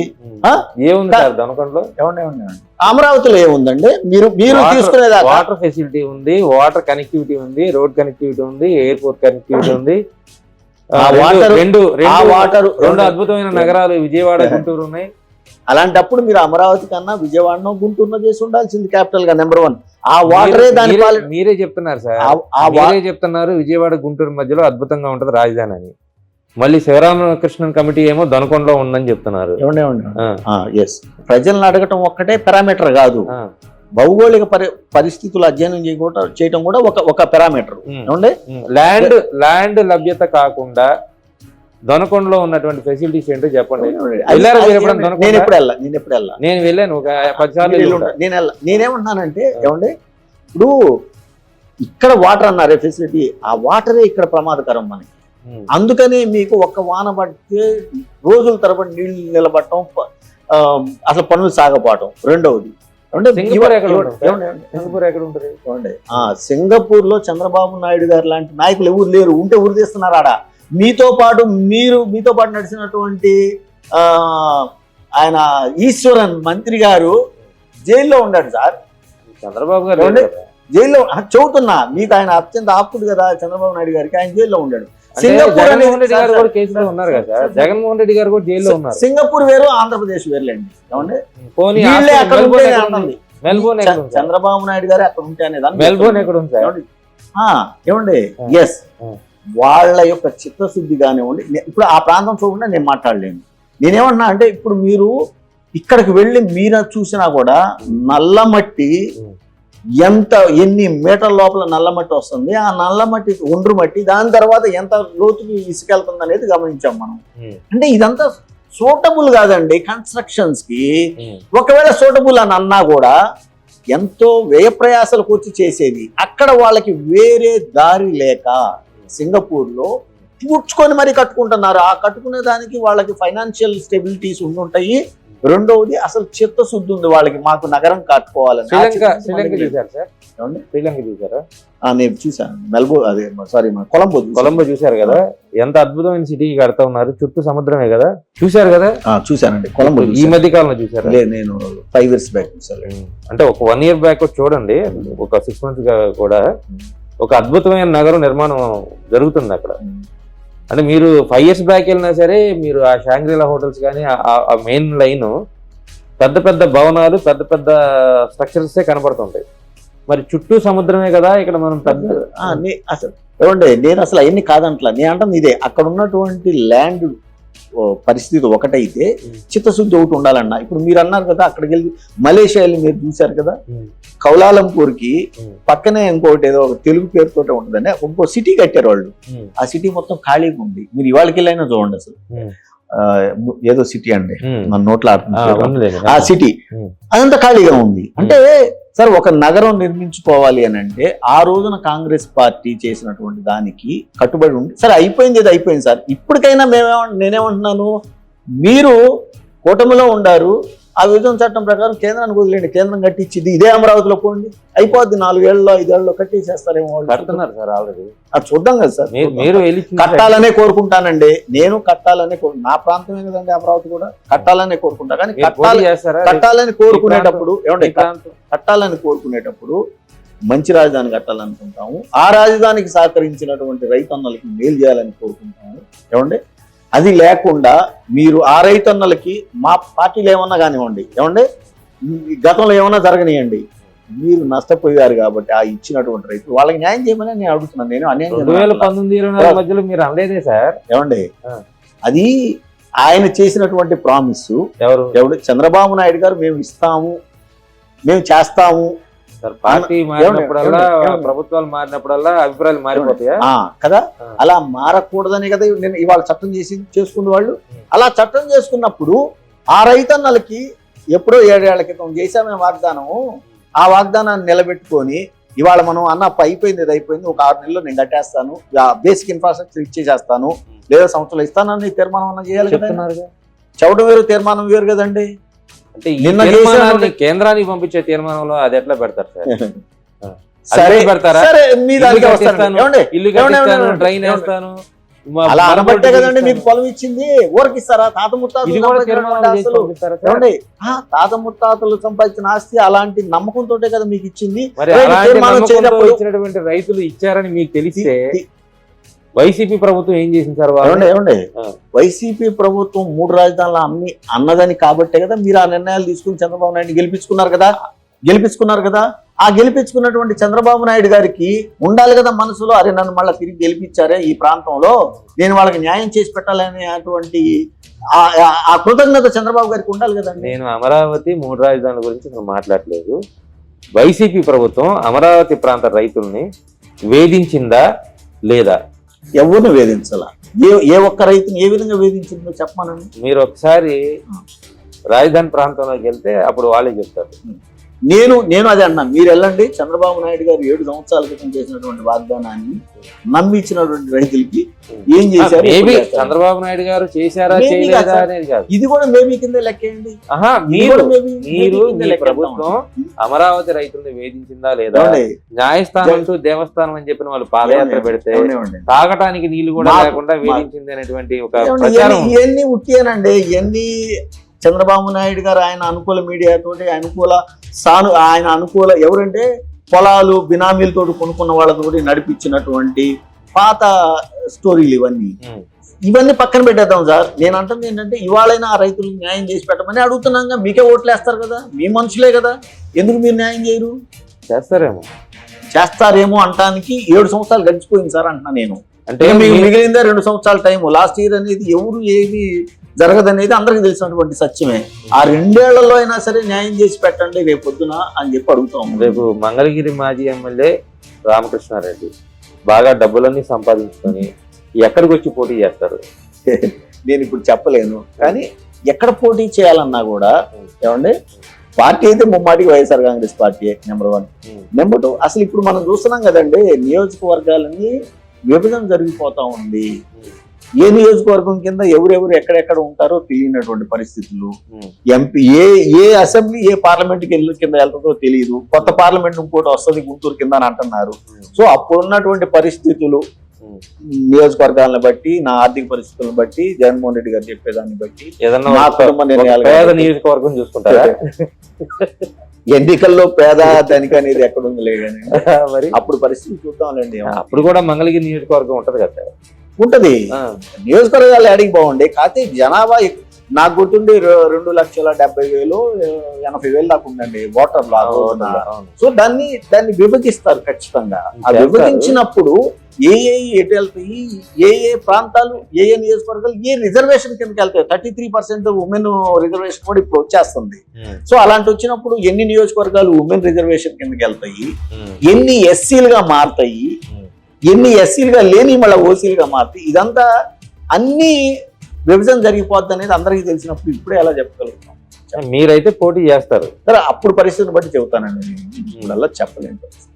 గెలుపు అవకాశాలు అంటే పోటీ చేస్తారు. అబ్బాయి అట్లేం లేదండి. నేను పోటీ చేయాలనుకుంటే సరే 2019లో గెలుస్తామని చెప్పి పోటీ చేసినామా? ఏమండి వైసీపీ అంటే 2019లో గెలుస్తామని అనుకోలేదు మీరు?